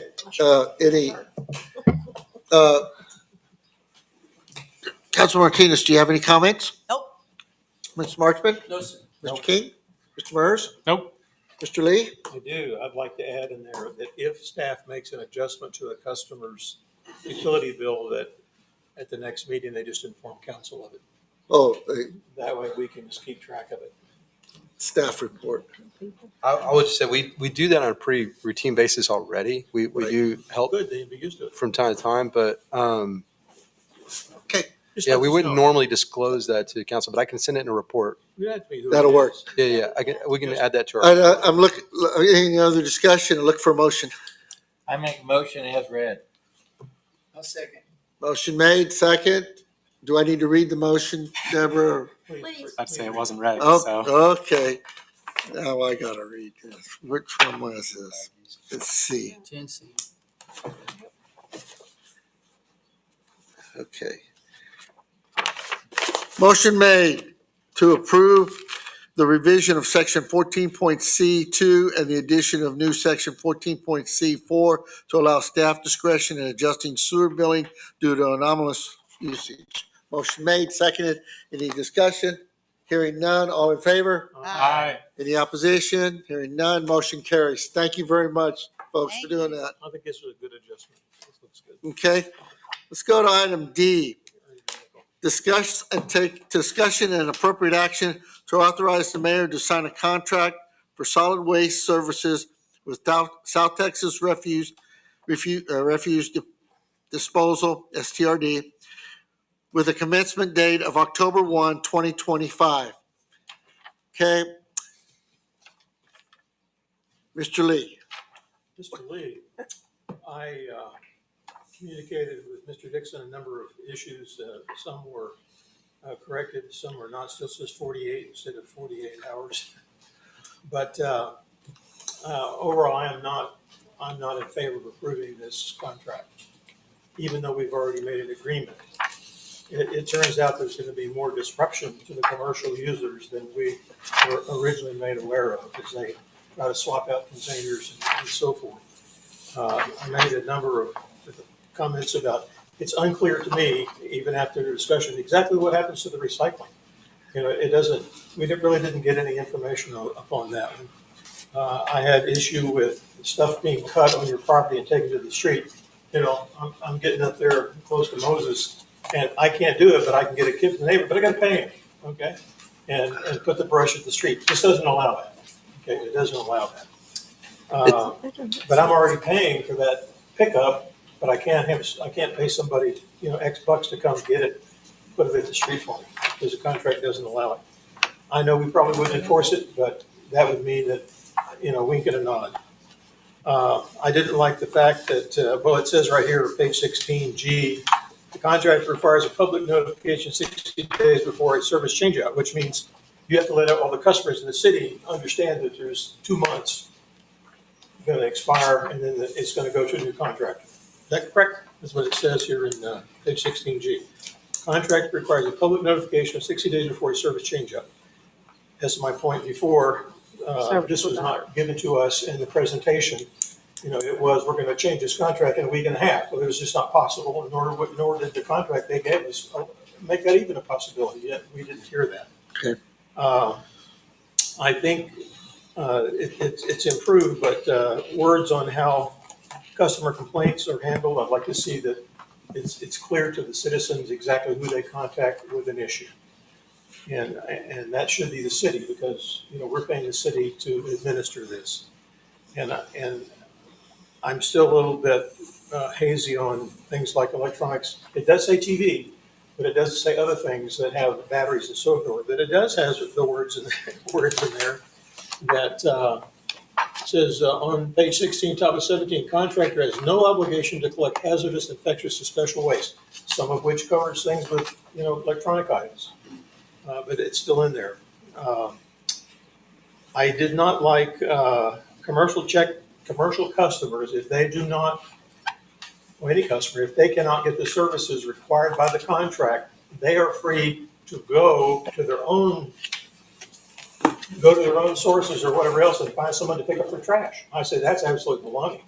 Okay, we have a contract with this company, and if they had a customer that couldn't get a pickup made, there's not just one, there's lots.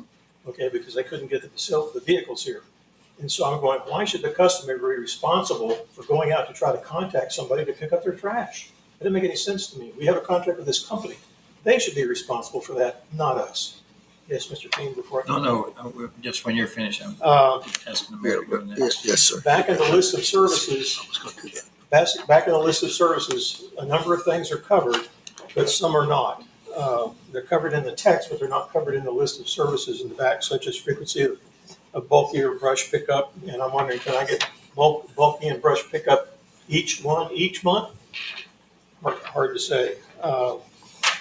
And it talks about putting things out to the curb in bags. And so before, my understanding was you can't put things out in bags, but it says I can put leaves and other stuff in bags. But if I put a bag of paper out next to it, you know, they're not allowed, evidently.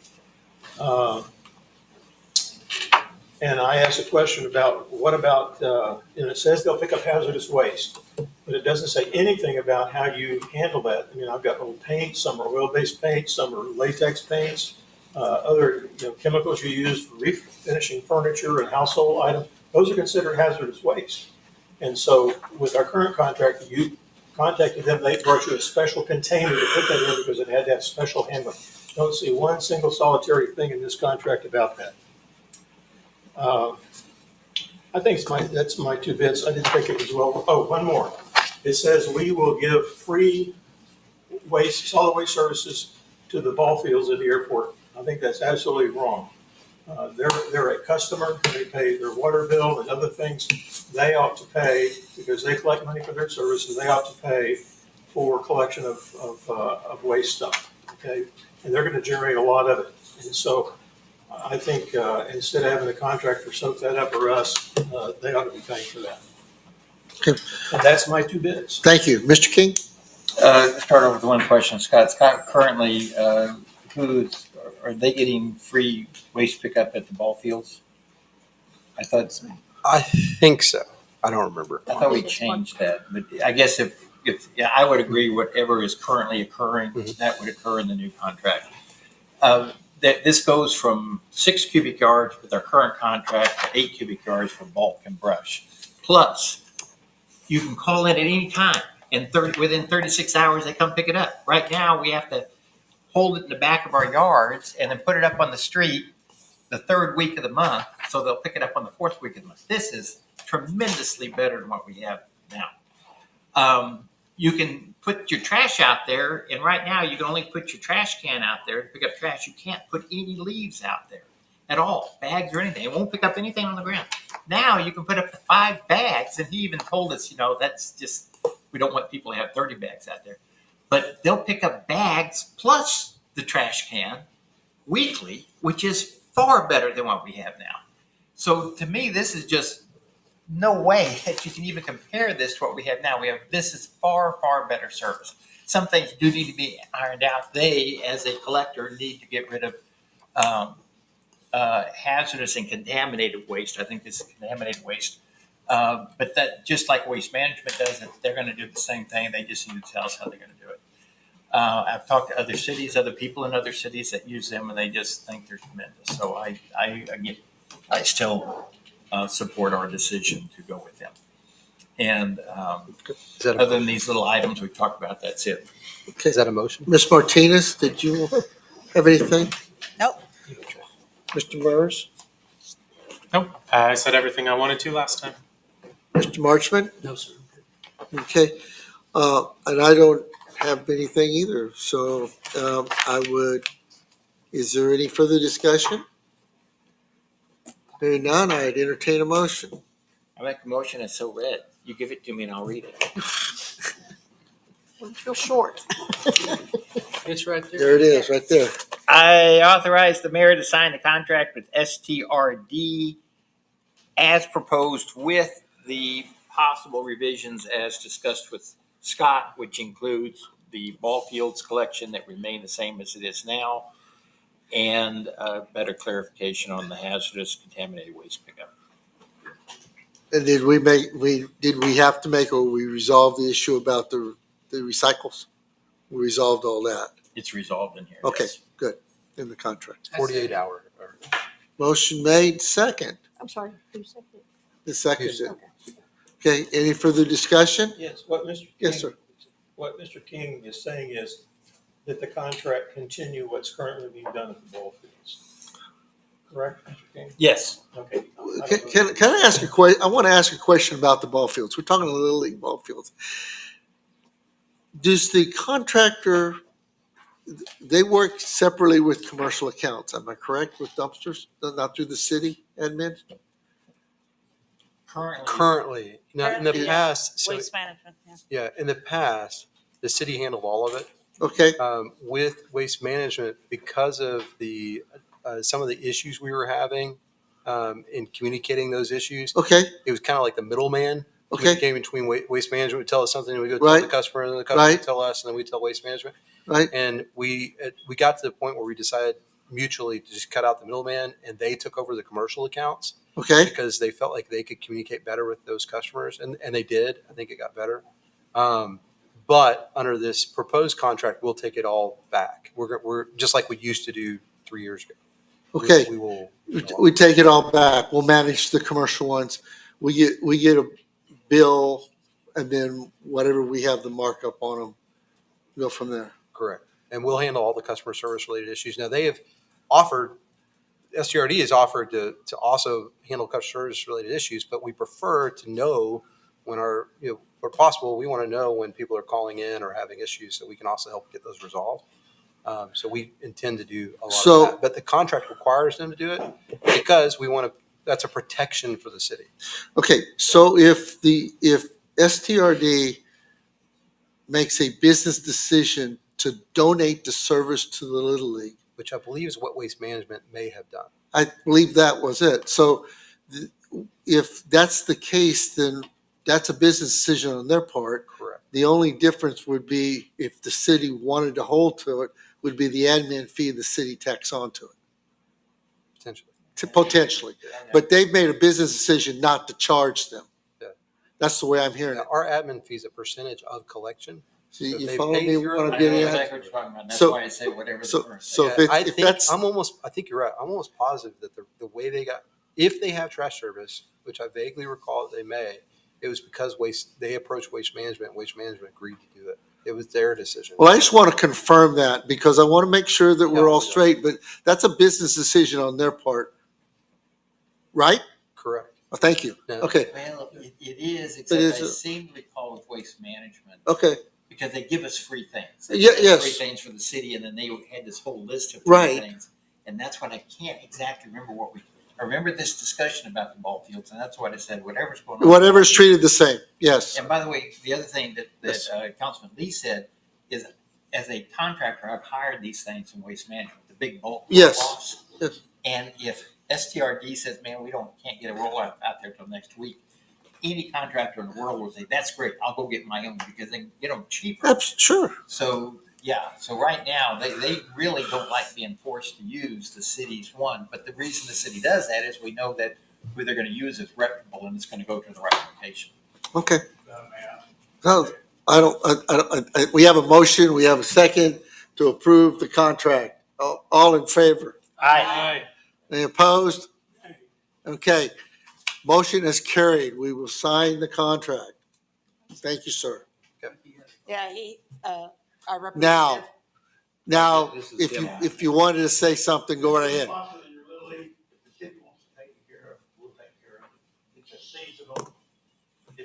Not that big a deal. Please just talk to the administrator about that later on. We'll get things worked out. And any questions, we're gonna get the ball rolling, and we look forward to it. Just remember, we voted you in. If you screw up, we're going to We get good? yelled at. So be Okay, good. thank you. Okay. I'll promise you, they won't, you talk to the cities we have. Let's go to item E. Thank you. Discussion and appropriate action regarding the acquisition of additional water rights. Mr. Lee, did you want to take the lead on this one, or do you want me to?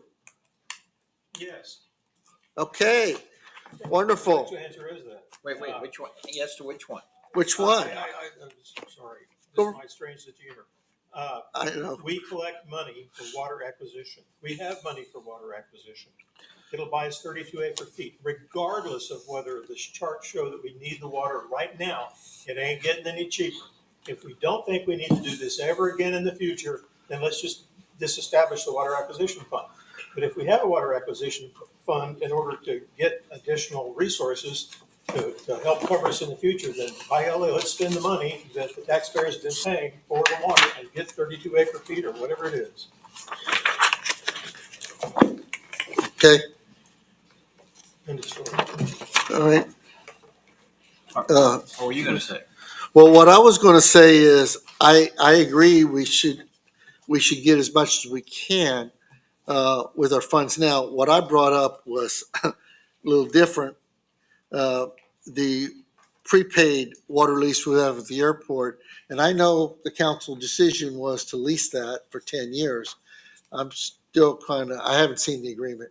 If it requires a 10-year upfront, or change that to an annual payment to the airport fund and capture that. We did already pay them, but again, we Okay. own the airport, so No, I'm sorry. if we wanted to change that agreement, it's an agreement with ourselves. Well, what You I'm know, trying, so- what I'm trying to say is, instead of paying the lump sum, all 300, pay it on an annual note based on getting your monies, and you recapture the bulk of that and buy as many water rights as you can. That's my opinion, because I'm looking It's at your only- chart. Yeah, I'm looking at your I know chart. it's not that much money. So I want to be clear for council and for your benefit Okay, too. I just So we want- have about 400 and some odd $1,000 in this Okay. water acquisition fund. The amount that we leased, the 10-year lease that we paid was Yeah. like 320,000. Right. So if you went to an annual lease, there's two things that would happen. The reason that we pay what we pay for a 10-year is because they're figuring that the prices isn't going to stay up at the price it is today. Now that's the math. I mean, Well, it was a management decision on the city to enter into the lease, no matter what the rate is in 8 years. It was a management decision at the time. It didn't have an escalator in it. You didn't figure that into it. that's correct. It was a fixed If you term. went to a year-to-year lease, It's kind of like EAA leases right now. They've been 125 for the last 15 years. Mhm. Okay? I know. I lease them. Okay? Yeah, in 3 years, it'll well, let me probably ask you go up. this. So if you went to a year-to-year lease, what would you anticipate paying for that year-to-year lease? Exactly what the terms are right now, because that's a 10-year deal. Let's see, we're being looked at over our shoulder by the Texas Department of Aviation, and if they don't think that we're paying. Well, I don't know about that, but I know Councilman Lee's going to have something to say about it. If he feels I'm like giving you we're my not- opinion. right? I mean, so my understanding, and Chuck Friesenhot's here, but I remember having the conversation with Chuck about how we arrived at what that value should be, that price Sure. should be. And it was, you did advise me on that, right? I'm not misremembering. Come on up here to the podium, Chuck, please.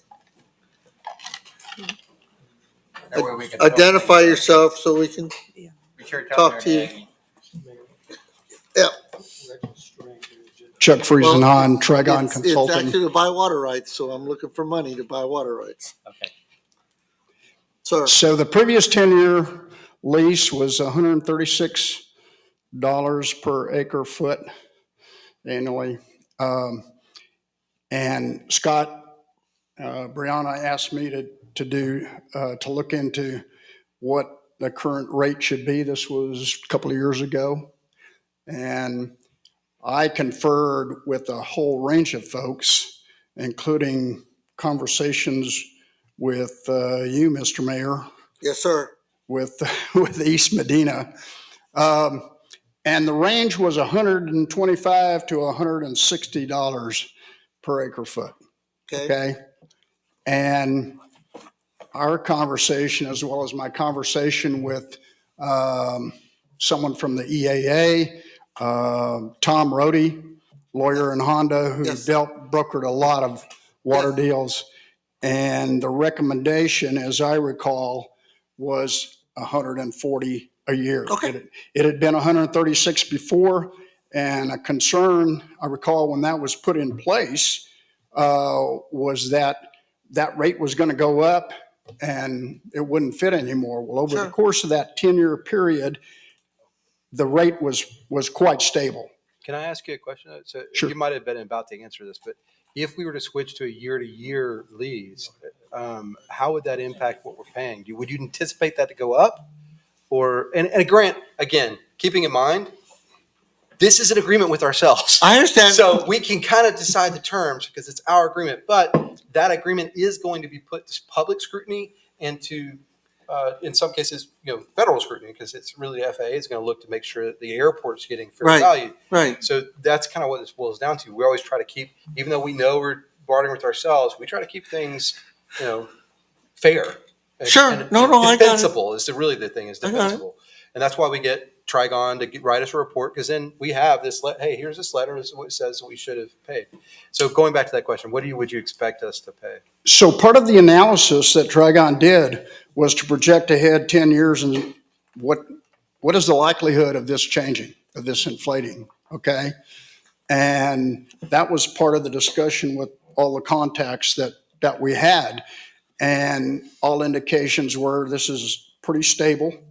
And so the recommendation at 140 was a reasonable one, I think, at that point. The reason for the 10-year, or one of the benefits of the 10-year lease, okay, the previous lease, that 10-year sum of money was used at the airport, I believe, for a 90-10 match to restore the length of the runway, okay, to get a jet fuel in the fuel farm and a fuel truck.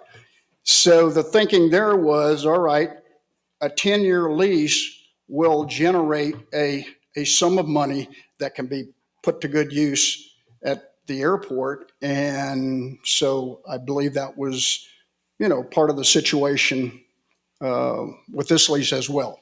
I don't know, that may have changed, but. Okay, if what I'm suggesting, even though city council voted on a 10-year lease, if I'm saying with that term, if the council says leave it alone as a 10-year prepaid versus making it 10 1 years at that rate that they already set, if that's council's decision, then I withdraw any comments I just made. I'm not asking to change the number. I'm just changing it from a 10-year prepaid to a 10 annual 10. It's an interesting concept. I don't have an That's all. argument against it. To gather the cost back.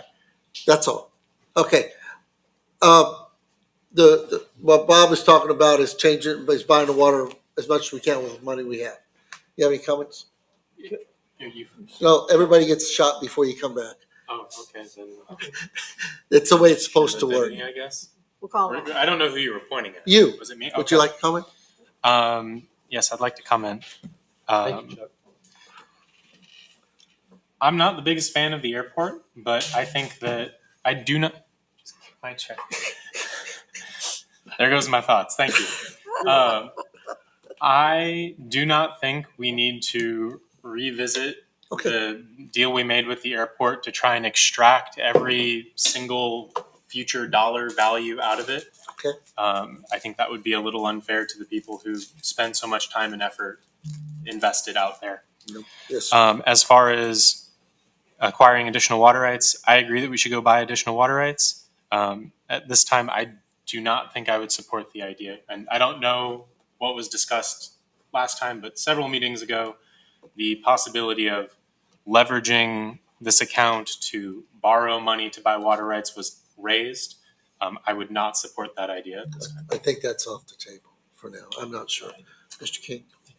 With one question to Scott, is there any reason we would want to hold on to this money versus, because I like Bob's suggestion, why keep the money in the bank? We can only use it for this reason. Is there any reason not to do that? No, not really. I mean, I got to think about. Yeah, not really. I was trying to think if you could repurpose that money for any other thing that might be beneficial. I can't think of any reason it has to be used for water. Well, I need to look and see what the provisions state. But would, for instance, an elevated storage tank be considered water acquisition of some kind? I don't know. I think it was. But the bottom line, you could use that money. It's just sitting there. That's its purpose. What y'all asked me to do is try to clarify how many you need. Yeah. And what I'm telling you is I don't believe when you consider how much the developers are supposed to bring when they plat, and they're anticipated platting later this year, these various developers and their quantities, we really won't need any because by the end of the year, we're going to have quite a few excess rights. See, I agree with that, but I also agree with Bob. If we have the money, Go spend it. And the whole reason we had the money was to buy water rights. And if we have it in the bank, the city's bank, then we can lease those out to other parties. And if we don't need them in the future, we can lease them out to other parties in the future. So we might as well bank them by spending the money now. What I would suggest to you is, so use the cash on hand to go buy as many as you can. Yeah. But I don't know that it makes sense to go borrow money. No. Because you're going to pay an interest rate on that money that you borrow. And unless you can make more than whatever that interest rate is, it doesn't make sense. No, not borrowing money. Just use the money that's in the bank. Right. Go spend the money. I bring that up because we did talk about the but I think possibility of borrowing because you have that regular income. Yeah. And I don't know that would be a good idea. So I would be in favor of Bob's proposal to just go spend the money. Mr. Marshford? Yeah, I had a couple questions. So I still haven't looked at the charts, thanks, but what's our projected consumption for 25 and 26? In our permit doesn't change from year to year, correct? Our permitted amount? Yeah. Yeah, it does. That's what I'm saying. That by the end of this year, we're going to add quite a few because they've got to deliver their platted amounts. Right. And their platted amounts are going to be considerably more than they actually are going to build within a year or two. It's going to take them, they're going to plat it. It's kind of like Alsatian Oaks. They had several phases platted, but they aren't even close to building. They're only about a third of way building through what their first plat had. Okay, so To answer your question is they change as people transfer water rights into us. Right. But if nobody transfers water rights into us, they won't change. Correct. But as things are platted, they will provide. And right now, That's correct. it really depends on the drought phase we're in. I did talk to EAA about what they anticipate us to be in. Now I'm trying to remember. I think I put it in my report, but I want to say it was 35 or 36%. Does that sound right? Probably about 35, I'd Yeah, say. 35. So it'll be a 35% reduction off of the rights. We have 1,037. So you reduce that by 35%, and that's the amount of acre feet we can pump. Sure. We've been averaging right now between 500 and right around 520 to 550 acre feet a year. Okay. Now, granted, as we add users, that's going to go up, right, over time. But that's why my report says what it is. After I looked at it all, I think we're going to be okay. I mean. So, and the one question I have with Alsatian Oaks, because there wasn't, remember we gave that away, right? Well, we got The first year? funds. First unit. Right. So we got to cover that, but we're still fine. Yeah, but I'm saying we had excess rights when we agreed. That's why the council felt like it was safe to do, because we had excess rights at the time, and we saw they're giving us a 10% markup, if you will, on the then price. So at the time, it looked like it was a reasonable deal. It's a terrible deal. We shouldn't have done it. But bottom line, we had enough excess rights at the time, and we still do. Like that's what I'm saying. We had about 180 more than we really needed. I would still agree with this. We have water rights to spend. Okay, Ms. Martinez? I agree with all of them. You can never have too much reserve. Mr. Lee? And I could live on the Guadalupe. Easy to do. Please make a There's motion. no law that says it has to be 10 years. It could be 5 years. I'm not in It's true. favor of the 1 year. The reason is the airport has sort of planned its large projects that are match funded based upon the lease time. Yes, sir. Okay, the lease coming out. But we could, they could go 5 years into the lease and we could do another 10-year lease at that point. I mean, we could, you do what you want. No. That's not on the table, Mike. But that's not there. I just None thought of of the, this stuff was on the table that we've been talking about, but we're gathering it into this particular discussion. And Which motion? What do you want about? don't rush me. I'll go along with it. I think, the lease should have had an escalation clause and didn't. In our package, there's words in there about Alsatian oaks. And, the way that I read what's happened in the package that supports this particular item is that the ordinance says I don't know. water rights are not available. Okay, so council took the action to use some of our water rights to assist Alsatian oaks. I don't think that was correct. And I'm going to move in the future that we make much more restrictive language on many things, so there is no wiggle room whatsoever. But anyway, there's a sweet spot for water rights. And if nobody 5 years, 10 years ago thought we would be in the situation we've been in for the last year, it just never crossed their mind. And so I would like us to get to the point with water rights as the city grows that we look at a 40%, 38% reduction the entire year, and we have enough water rights to get us through that because nobody's going to stick with 40% reduction. It's not going to happen. And so we get to that spot that we're good now. And then at that point, we could, take some other action or just do away with it altogether. But at this point in time, the council has made this ordinance in order to purchase water rights. We've been collecting money dutifully from the citizens every month to purchase water. We need to purchase the water. Can I make a motion? You may. I thought he was making a motion. That's the longest motion on record. Go ahead. Can I make a motion? yes, sir. Yes, sir. I I'm make a sorry. motion. I move to authorize the purchase of As many water rights as as many possible. water rights as possible for the amounts remaining in our Water acquisition. water rights, Water acquisition. water acquisition fund.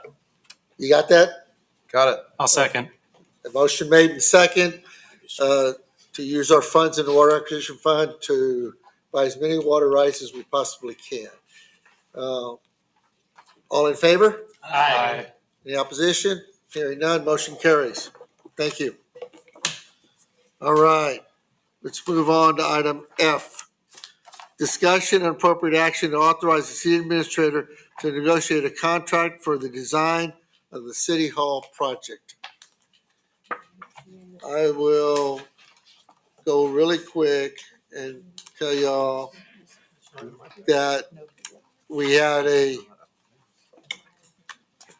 was handed over to the Councilman King and Councilman Marchman to work with Scott to review the RFQs and narrow it down to a recommendation. This is a recommendation for professional services. Actually, what this is a recommendation, this is an action item to direct Scott, authorize him to go out and negotiate a contract. Because professional services on the Professional Procurement Act, first you get qualifications. You pick who you believe is the best qualified, then you negotiate the fee, then you enter into the contract. We're at the point where he needs authorization to negotiate a contract. Correct.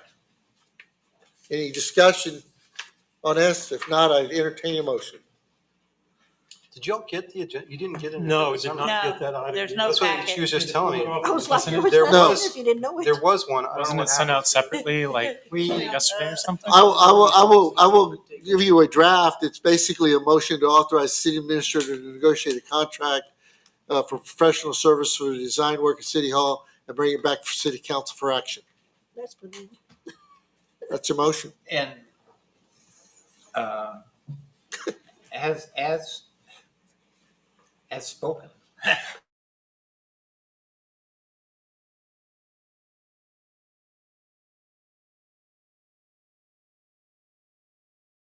Just in summary, Scott and you and I talked Yes, to two please. firms. They were design build, so we want to talk to the designers and the contractors. The first part of this will be a design, so we're going to pick them on based on qualifications. And we talked to McKintrey and we talked to Ford Pell & Carson. Ford Pell & Carson is probably the premier design firm in Texas, known throughout the United States, and they happen to be in San Antonio. And based on that, we decided they were the ones that we needed to go talk to. But we have a lot of already existing information. We've told them. So Scott, in his discussion with setting getting them to set a budget, they need to tell us, okay, well, how much of this? Because if they come back and say, oh, we're going to throw it all away and start afresh, well, that ain't going to work. So basically, this is to authorize. The three of us recommended that we go with Ford Pell & Carson, and their contractor team partner is Plow Contractors. Okay. Plow. Pew Contractors. Construction. PUGH Construction. Construction, owned by Nagy, president's Nagy. And I'm making those comments because Scott. I got it. His son. Well, and I apologize. I have a whole summary form for you all, and you're hitting most of the highlights of it. And I will send it out after this meeting, but it was supposed to be in the packet. I don't know how it got. So if you have any questions, otherwise I make a motion that we authorize Scott to negotiate the contract for professional services for the design of the City Hall administrator. Bring it back to With council. this company, with this company that you spoke of? With Ford Pell & Carson / What's her name? Pew Constructors. It's Motion Pew made, second. You gonna give it to me? Any further discussion? Yes, sir. and Yes, sir. Houston seconded it. This is, just so we're clear, this is to negotiate a fee-based contract and bring it back to city council for For approval. authorization. For Yes, sir. design. I understand that exactly, and it may be the right course of action. But there is one line in our agenda that mentions this. There's absolutely no backup whatsoever for us to have looked at and asked questions. We haven't gotten a report from the two people that were tasked to bring a committee or bring their committee hearing back to us. I think this is highly irregular and not correct. Might be legal, but it isn't right. I don't want to push it back to the next meeting. It's up to you, Mayor. You guys made the motion. If you would like to rescind your motion, then we can, I'd leave it out there for the vote and see how we vote. If you're asking me If to you go rescind. down, then it's. pardon me? Yeah, we made the motion and seconded it, so we'd have to withdraw it or else we. You either have to rescind and withdraw the motion, or we have to move forward with Yeah. it. I leave it out there. Can I ask a Absolutely.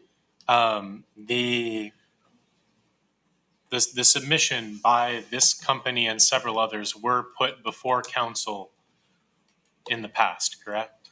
Well, what they did, David, I can answer Well, 'cause this. I know No, that we had I know to- that we sent it to them, but I thought the You all had proposals copies. had come in a packet, Yes. and then we They said did, let them. they work. did, and we asked them to work with Scott to make a recommendation. So we have seen all of the professional qualifications before, Correct. and we will see the contract come back to us before any money is spent. That is correct. Correct. Okay. Then And I should have said, if city council would, by vote, wants to bring it back to the next meeting, they can just vote this down. I'm not gonna get upset at that, but I'm also not have no problem with the board. Sheena, did you have any questions? I see both sides of the coin. Yep. Missing part stuff out of the packet normally means for the past years that I've been on, that the item is tabled for the next meeting That way we have the documentation in front of us for those of us that weren't on the board. And I actually agree with you when you don't have all the information, but we have a motion and a second, and so we need to move forward on that. Yeah. No, I think you can just vote against it. Okay. Okay, Okay. all right. What- You know what the motion was? We have a second on the motion. We're gonna vote on that motion right now. That you're gonna negotiate this contract. That's correct. We're authorized to negotiate the contract For a design. for the design and bring it back. You're gonna vote it down. Well, I have a motion and a Or second. possibly, I shouldn't say that. Have the motion and a second. I have to call for the vote. Okay, all in favor? So Oh, a excuse me. question, if we vote it down, what's the process to bring it back at the next meeting? Table it for a specific date. I guess. Would that be a problem? You table it for a date. I'm just pissed because You postpone it. Well, you could bring back you could, Let's just make it simple. First of all- I withdraw the motion. All right. I withdraw my second. Okay, that would be. all right, I want to ask this one more time. Is there any further motion on this? I'd like to table this to the next meeting. And I make a motion to table more this to the information. next meeting. And I'll second that. All right, motion to table at the next meeting, and you'll provide us all the information with your report. just sent it to you all. Okay, thank you. Yes, sir. No problem. Some All right. Bob Lee's who All- made it on. All in favor of this motion? Aye. Aye. Any opposed? Motion carries. We'll bring this at the next It's meeting. it's not gonna. Thank you all very much. Yeah. All right, I- let's go to, Realistically, it's procedures. Item G, discuss and take action regarding the Medina County First Responders Event Scholarship, sponsorship. Did I say it right? Medina County First Responder Event Sponsorship. Okay, it is. I'm gonna turn this over to Scott, but I'm gonna tell you why it's here, because I asked Scott that as a formality, anytime the city sponsors an event, the city council should be authorizing it. So Scott, please. Yeah, so y'all have a special activities fund, and just to be clear, there's a couple of things that we sponsored in the past. So the Chamber's annual dinner, generally y'all will buy a table, the council will, and that's a form of sponsorship. There's at least one or two others I can't think of off the top of my head, but this came up. Now this is a kind of a new event. This will be its third year. This is what was known as McFramDo. It's the Medina County First Responder Appreciation Day, blah, blah, blah. I don't know what the do. Anyway, Okay. The Rotary Club of Medina County, of which I was the president this past year. My tenure ended ended this month with July 1st. And the Go Medina, who is basically the acting, that's the group that this event was being carried out by for the county. We decided to partner and put on a joint event. So for 2 years, they put on their own. The first year it went great, and the second year it got a little bigger, and now we're into our third year. This third year, there's been some changes to the venue and how the event's going to be put on. But basically, the county wants to recognize all its first responders and for all the good work they do. And this will involve a live concert and a picnic, and all of it is free to the first responders. They just show up and have a good time. That's what this is meant to do. And the cities in the county have been asked, along with all the major businesses and others, to sponsor the event. When I approached the mayor, I just wanted to get his thoughts on, well, how much do you think we should do, which is fine. I approve of his recommendation to take this to council. That's fine. I feel better. I always feel better when I have some direction from council on what to do. But just to give you some context, I don't know how much Hondo is going to contribute. I know I think they did $1,000 last year. I think we did $1,000 last year. Is it $1,000 or $1,500? The sponsorship levels have changed. And I know the city of Divine did $2,500 last year and is doing $2,500 this year. And what I was recommending to council was a $2,500 contribution. Now, ideally, honestly, if I were, the way that I would break this up is actually have the utility company be a sponsor and have the city be a sponsor, have two sponsorships, same amount of money, but two sponsorships. Because Medina Electric sponsored. By the way, LC Ray, I reached out to them just on I'm in the club, so I'm helping do sponsorships. They donated $5,000 for this, for Medina County, which I was impressed with because they don't really have a presence in Medina County.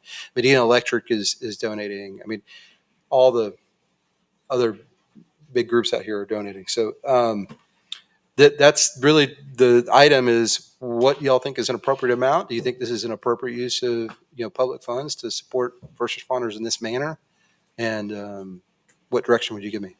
So are you suggesting kind of like City of Castroville and the Castroville utility system?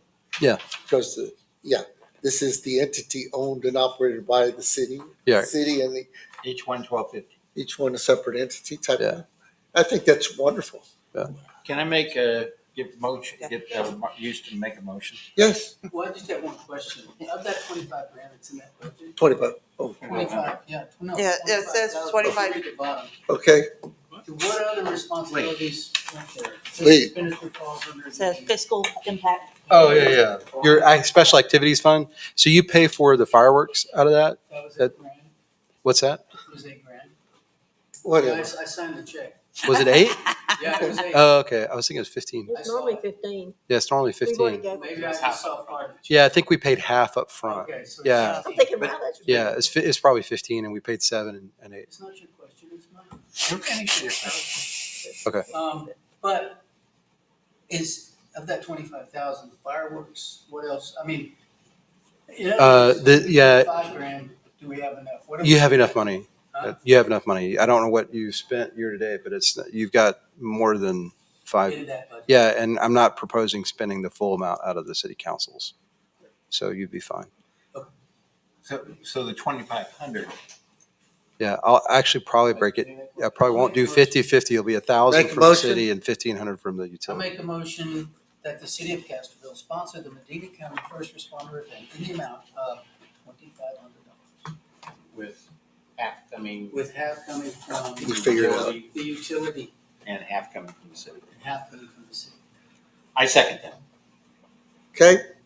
Is there any discussion? Mr. Mers, Mr. Lee, Ms. Martinez? I just wanted to understand Yes, sir. exactly. And to tell you the truth, I have, out of the whole package, I did not see this. I'm just wondering what the money is going to pay for, so I'm reading it quickly to find out if I can understand. Okay. Scholarships, paying for? Meals on Wheels, and seasonal charity programs. I have one. Yeah, that's if there is additional revenue. So the way this works, the first amount of money that comes in pays for the event. The event is going to cost somewhere between $30,000 and $40,000 to put on. We've raised 18 so far. Then once we pay for the event, then we take excess funds, about 50%, and set it aside for the next year's event. Then we take whatever is left. If there's additional funds, that goes to Medina County, what do you call it? Charitable, right? Charities. Here's my question for you, and I'm all in support of this. I just want to make sure that everything's done right. When you're dispersing taxpayer funds, this is an authorized use of it to go Yes. to an event like Yes. this? Okay, I just want to make sure. Yeah. Okay. Thank you. Especially when done this way. Right, okay, That's why I feel a lot better when technically it's a budgeted item and it's something done. It's not an issue. but right. I feel much better if I can get actual council minute actions for this kind of stuff. I think it's great when the city council, because that just shows more support. Right. Mr. Lee, whenever you're ready, sir. Are you okay? Yes. Okay, we have a motion to approve it. We have a second with half from the city itself, from the utility system, $2,500 total. All in favor? Aye. Any opposition? Hearing none, motion carries. Thank you very much. Let's go to item H. Discussion and appropriate action regarding a proposed remodel of the municipal airport terminal to relocate the manager's office and pilot's lounge. Mr. Lee. Yes, we had interesting email issues again. Information I sent didn't go, and the things that I didn't want to go went. And And so how many of you got the supplemental information that you sent out, I believe, on I did. Saturday, maybe? I did. Saturday. And it's background sheets for both items, okay? Because they're not in the package. They Right. went out initially on Friday. They I don't came later. know. So did all of you get those sheets? I don't think I got the sheets. I got the photos. Well, and even the photos didn't agree of the two groups of photos. I sent them to myself and some came and some didn't. Who knows? Anyway, okay, well, I've got photos of the lobby if you'd like to see them. I've got them here. No, I got the photos. Okay, well, you think you did. Anyway. They're like 8 or 9 of them. Anyway, my proposal is that we put the the airport manager's office back where the airport manager's office was designed to be on that front corner. And as I outlined in my thing, it's made in order to take the documentation, everything else it has to do, lock it up in there, keep it separate from the business portions that are out in the rest of the terminal building. Some time ago, and I was on the airport board again after leaving office here, a lot of talk about we need a lounge for transient pilots, which really are talking about turbine-powered aircraft. Okay, and I don't see anybody here that can answer that question, but we get some every month. And how many stay in that airport lounge? Not too many. Some do. In the interim, we took a rentable space and we turned it into an office. And you saw the pictures of it. It's not the most glorious place in the world, and we're trying to be a professional organization. We need to give a professional appearance.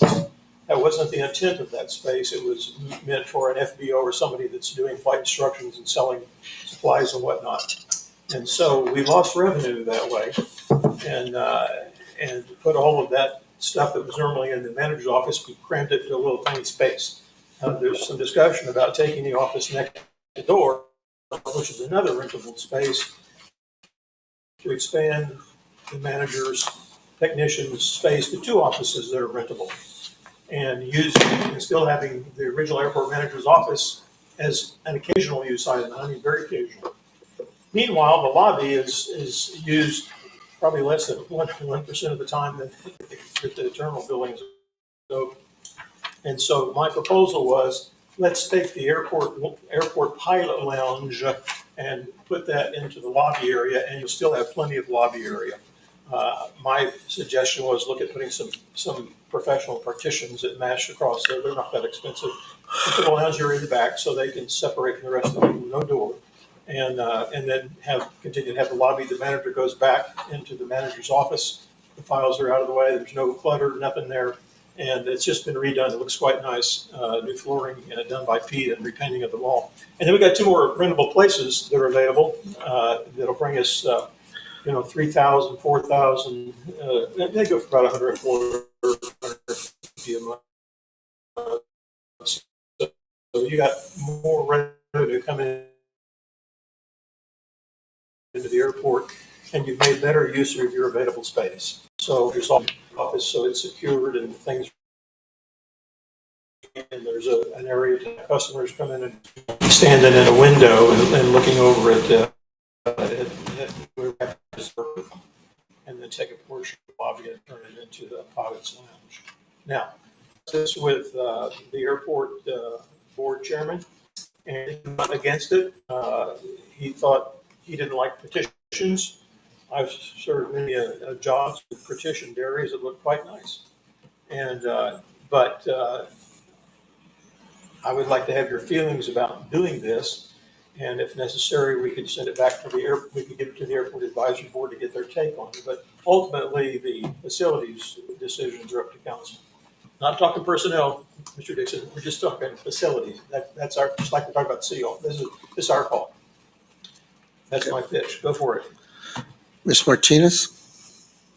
I mentioned to you, I think this should be brought to the board and I know John gave his input, but get everybody else's input and then have their recommendation then come up to us for this and the next one. That way we have that's what the board is there for. So that's my recommendation. Mr. King? Yeah, both these items and the fuel one, I think it would be strange to even discuss these without getting feedback from the Airport Advisory Board. I agree that I think this,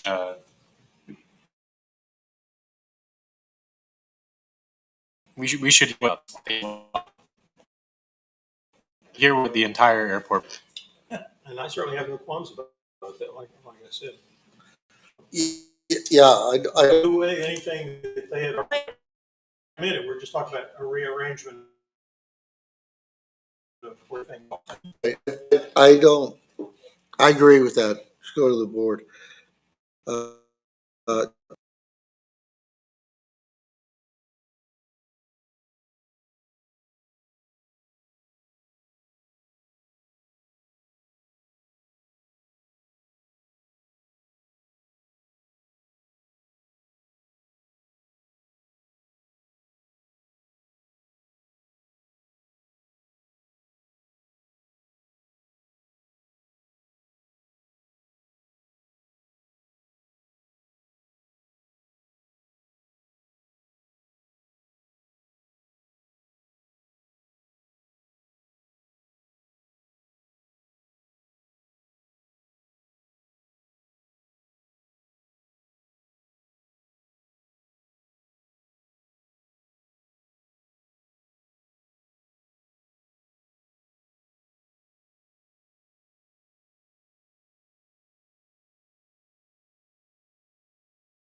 Yeah.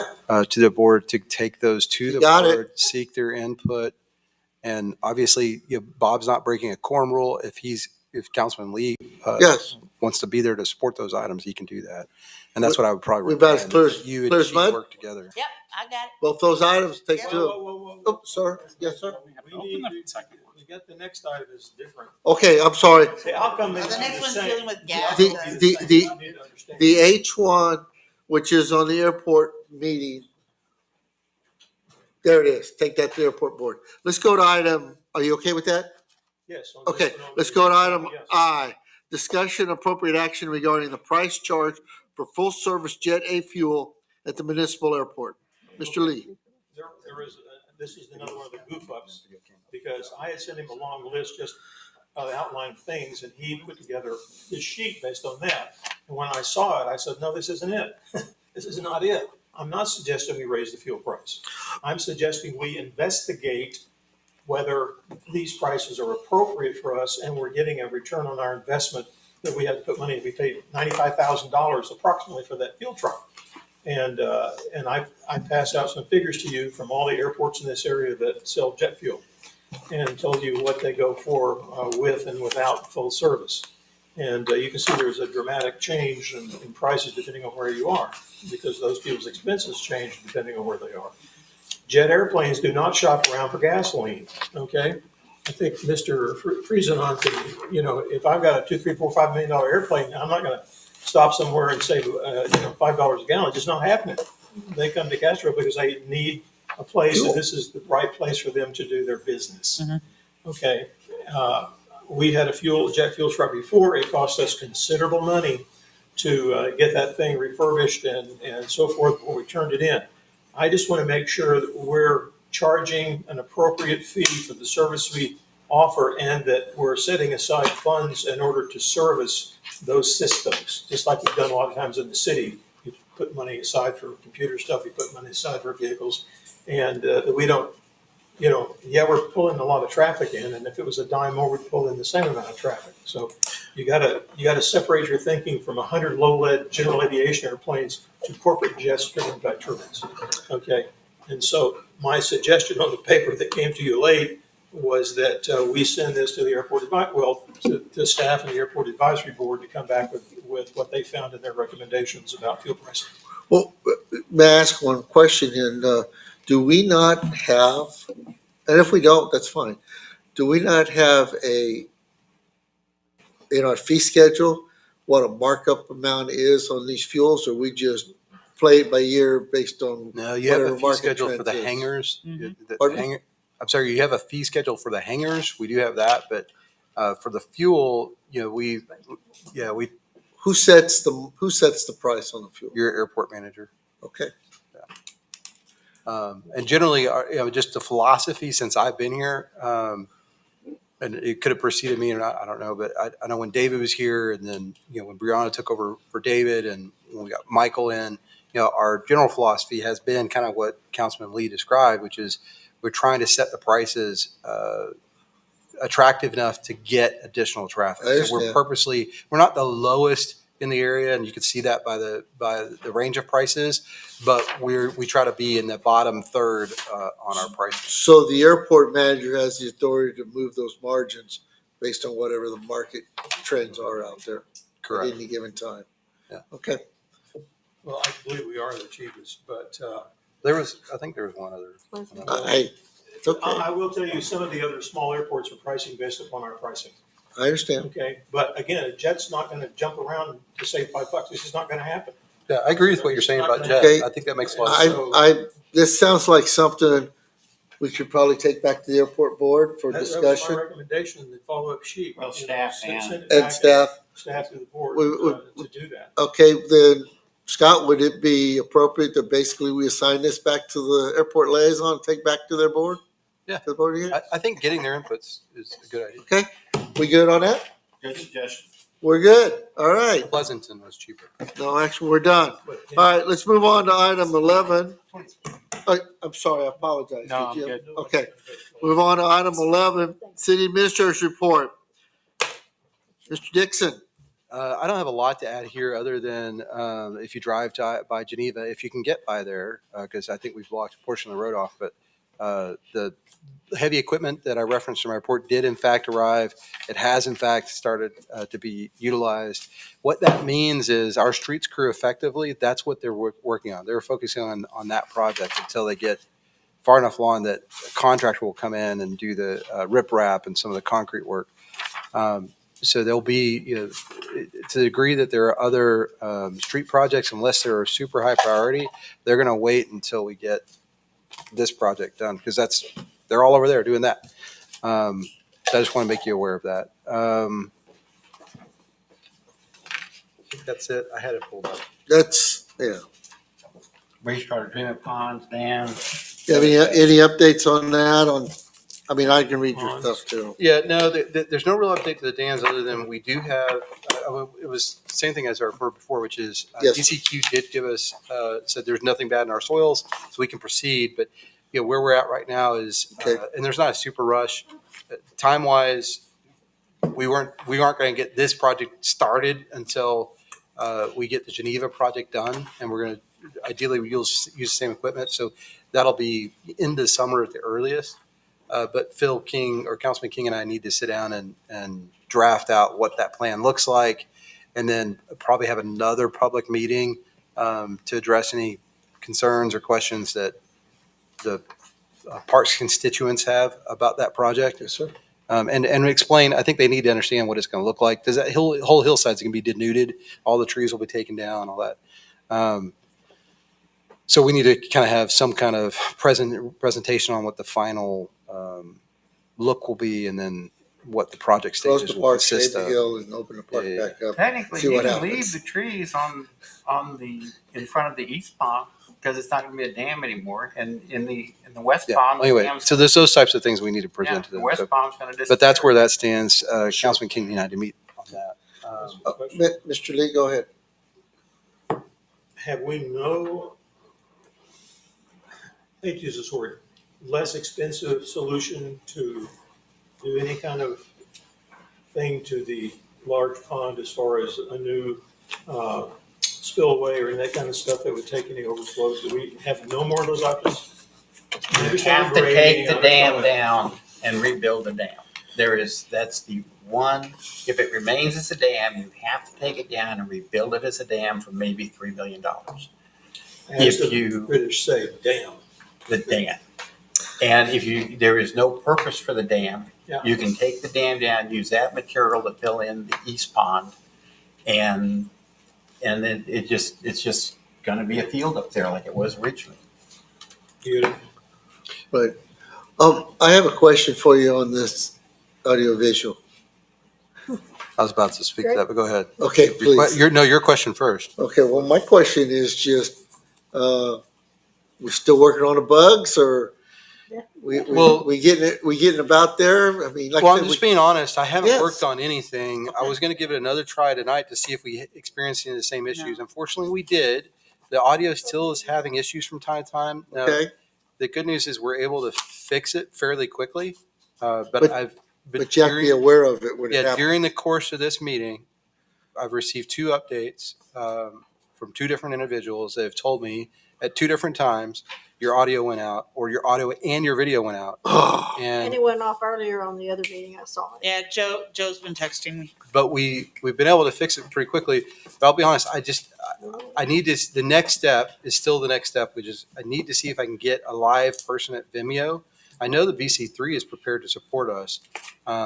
Before this meeting, between the first meeting and this one of the thoughts I had is there's a guy at BC3 that helped me do some of this other stuff. I think what I'm going to do is task him with finding someone at Vimeo. Like, Okay, his job will be to try and track down someone that we can actually work with, and then schedule a time for he and that person to work on our system to see if we can figure out. and why you're it's still working an with issue. Houston on this stuff, trying to get going? I'm not at present, because if Vimeo can get fixed, it'll be through VC3. Now, if we have to go a different route, if that didn't get fixed, Okay, then absolutely, we're Okay. going to start investigating other platforms all right, and yeah, just whatever. keep them in the loop. Okay. Yes, sir. I appreciate y'all taking up a collection, so I didn't attend the last meeting, but I did watch it online, as you know. And I had very, very few problems with it.